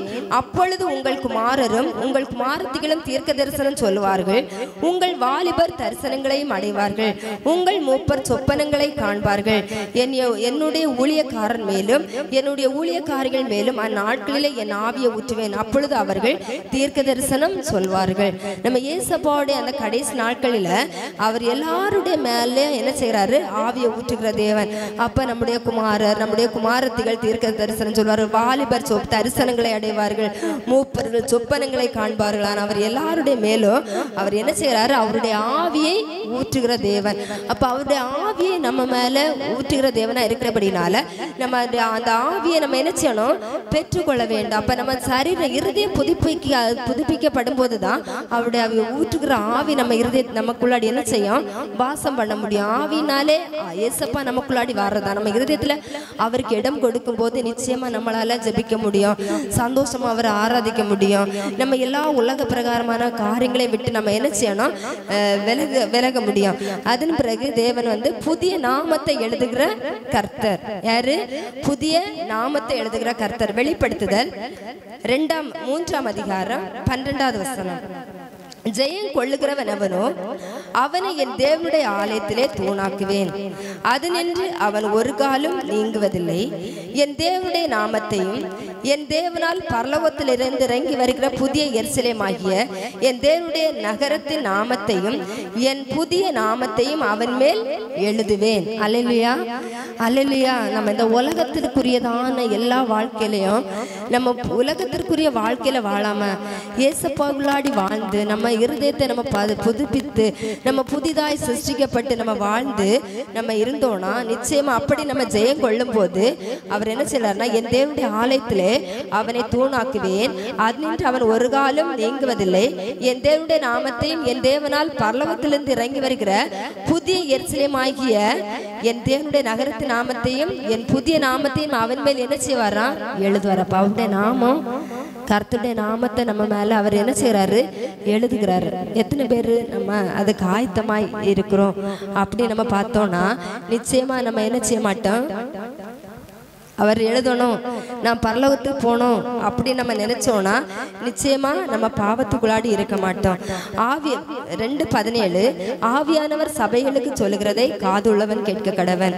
ஜெயம் கொள்கிறவனுக்கு நான் மறைவான மன்னாவை புசிக்க கொடுத்து அவனுக்கு வெண்மையான குறிக்கல்லையும் அந்த கல் மேல் எழுதப்பட்டதும் அதை பெறுகிறவனே அன்றி வேறொருவரும் அறியக்கூடாததுமாகிய புதிய நாமத்தையும் கொடுப்பேன். அல்லேலூயா.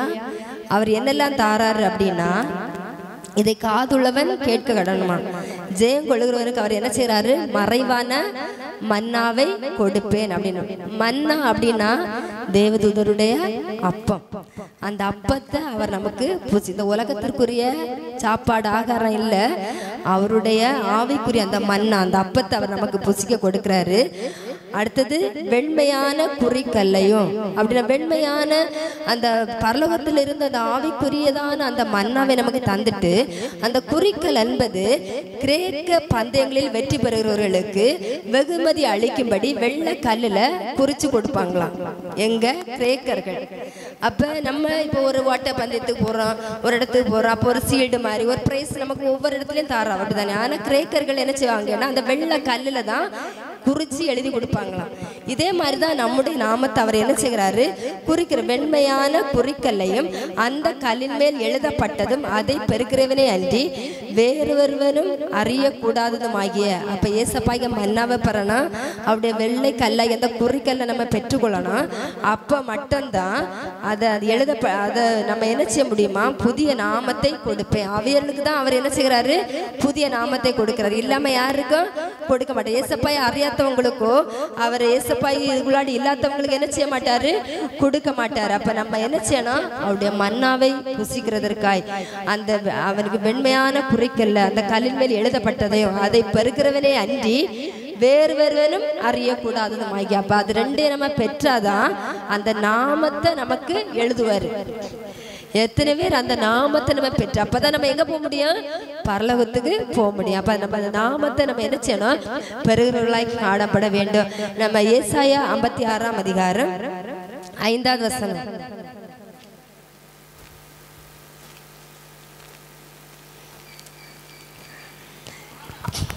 நான் அவர்களுக்கு என் ஆலயத்திலும் என் மதில்களுக்குள்ளும் குமாரருக்கும் குமாரத்திகளுக்கும் உரிய இடத்தையும் கீர்த்தியையும் பார்க்கிலும் உத்தம இடத்தையும் கீர்த்தியையும் கொடுப்பேன். என்றும் அழியாத நித்திய நாமத்தை அவர்களுக்கு அருள்வேன். அல்லேலூயா, அல்லேலூயா. அவர் என்ன சொல்றாருன்னா, அந்த ஆலயத்துல என் மதில்களுக்குள்ளும் குமாரருக்கும் குமாரத்திகளுக்குள்ள இடத்தையும் கீர்த்தியையும் பார்க்கிலும் உத்தம இடத்தையும் கீர்த்தியையும் கொடுப்பேன். அழியாத நித்திய நாமத்தை அவர்களுக்கு அருளுவேன் அப்படின்னு. அப்ப அவருடைய நாமத்தை நமக்கு அவர் எழுதணும். இதுக்காக நம்ம என்ன செய்யணும்? ஏசப்பாட்ட, ஏசப்பா என்னை பரிசுத்தப்படுத்துங்க, உங்க நாமத்தை நான் என்ன செய்யணும்?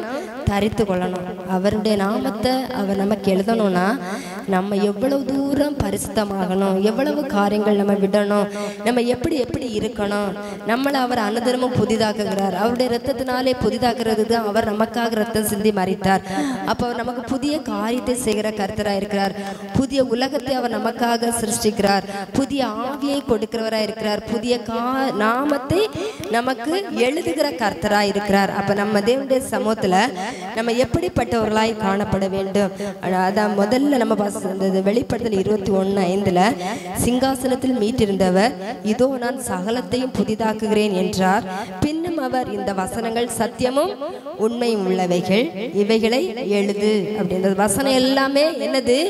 உண்மையும் சத்தியமானவை. இந்த நாள்ல நீங்க கேட்ட ஒவ்வொரு வார்த்தைகளும் நீங்க ஒருவேளை கொஞ்சம் வசனம் தான் இது உங்க மைண்ட்ல இருக்கு, அப்படிதானே? நிறைய போயிடும்.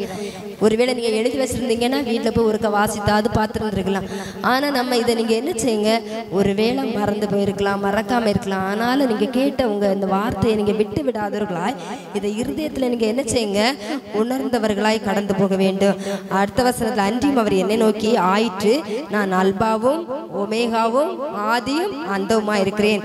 தாகமா இருக்கிறவனுக்கு நான் ஜீவ தண்ணீரூற்றில் இலவசமாய் கொடுப்பேன். அவர் தாகமா நம்ம ஏசப்போலாடி எப்ப நமக்கு தாகம் வருதோ அப்ப அவர் நமக்கு இலவசமாய் அவருடைய கிருபையை, அவருடைய வல்லமை எல்லாவற்றையுமே தருகிற தேவன். நம்ம தாகம் எப்படிப்பட்டதா இருக்கிறது? நம்ம உலகத்திற்குரிய தாகம் அல்ல, நம்ம குடிக்கிற தண்ணீர் தாகம் அல்ல. நம்ம ஏசப்போக்களாடி நம்முடைய ஆத்மா எவ்வளவு அவரை நோக்கி வாஞ்சிக்கிறது என்கிறதான தாகம். இந்த தாகத்திற்காக நம்ம அவரை நோக்கி பார்க்கும்போது நிச்சயமா அவருடைய ஜீவ தண்ணீரை அவர் நமக்கு இலவசமாய் கொடுப்பார். ஜெயம் கொள்ளுகிறவன் எல்லாவற்றையும் சுதந்திரித்துக் கொள்ளுவான். நான் அவன் தேவனாயிருப்பேன், அவன் என் குமாரனாயிருப்பான். அப்ப நம்ம ஏசப்பாய இருந்து நம்ம யாரெல்லாம் இந்த உலக ஓட்டத்துல நம்ம உண்மை உள்ளவர்களாய், பரிசுத்தம் உள்ளவர்களாய், நம்ம பழைய வாழ்க்கையெல்லாம் களைந்து போட்டு புதிய சிருஷ்டி உள்ளவர்களாய் வாழ்ந்து ஜெயம் எடுக்கிறோமோ அவர்கள் எல்லாருமே என்ன செய்வாங்க? எல்லாவற்றையும் சுதந்திரித்துக் கொள்வான். நான் அவன் தேவனாயிருப்பேன், அவன் என் குமாரனாயிருப்பான். நம்ம எப்படிப்பட்டவர்களாய் காணப்பட வேண்டும்? அவருடைய குமாரனா இருப்பதற்கு, இயேசுவோடைய பிள்ளையா இருப்பதற்கு அவர் ஒவ்வொரு நாளும் நமக்காக பிதாவிடத்திலே பரிந்து பேசுகிறார். நம்ம ஒவ்வொரு காரியங்கள் செய்யும் போது, ஒவ்வொரு பாவங்கள் செய்யும் போது, தேவனுக்கு பிரியமில்லாத காரியங்களை செய்யும் போது அவர் நமக்காக பிதாவிடத்துல பரிந்து பேசி கொண்டிருக்கிறார். நம்ம இந்த காரியத்தை எல்லாம் விட்டு நம்ம மறந்திருப்ப வேண்டும். இந்த அப்பதான் அவர் நம்ம பரலோகத்துக்கு போக முடியும். ஆனா யாரெல்லாம் பரலோகத்துக்கு போக முடியாது அப்படின்னா பயப்படுகிறவர்களும் அவிவிசுவாசிகளும் அருவருப்பானவர்களும் கொலை பாதகரும் விபச்சாரக்காரரும் சூனியக்காரரும் விக்கிரக ஆராதனைக்காரரும் பொய்யர் அனைவரும் இரண்டாம் மரணமாகிய அக்னியும் கந்தகும் எரிகிற கடலிலே பங்கடைவார்கள் என்றார். அப்ப இவங்க எல்லாருமே ஏசப்பாவோட என்ன செய்ய முடியாது, பரலோகத்துக்கு போக முடியாது. நம்ம முதல்ல உள்ள மரணம் கிடையாது, இந்த உலகத்தில் உள்ள மரணம் தான் என்னது, முதல் மரணம். இந்த முதல் மரணத்துல நம்ம செத்துட்டோம்னா என்ன செய்வாங்க, நம்ம பாவம் செஞ்சிருக்கலாம், என்ன வேணாலும் செஞ்சிருக்கலாம். நம்ம செத்தோன்னா எல்லாரும் வருவாங்க, அழுகிறவங்க அழுகுறாங்க, சந்தோஷப்படுவாங்க, நம்மளை குண்டை தோண்டி என்ன செஞ்சிருவாங்க, பூத்திடுவாங்க. இதுதான் முதல் மரணம். ஆனா அந்த முதல் மரணத்துல நமக்கு என்ன இல்லை, கஷ்டம் இல்லை. ஏன்னா நம்ம ஜீவன் நம்மள்கிட்ட போயிடும். ஆனா அந்த மாம்சமானது என்ன செய்யுது, மண்ணுல போய் புதைஞ்சி அது போயிடும். அது வேதனைப்படுமா, படாது. ஆனா இந்த ஆவி என்ன செய்யுது, உயிரோட தானே இருக்குது.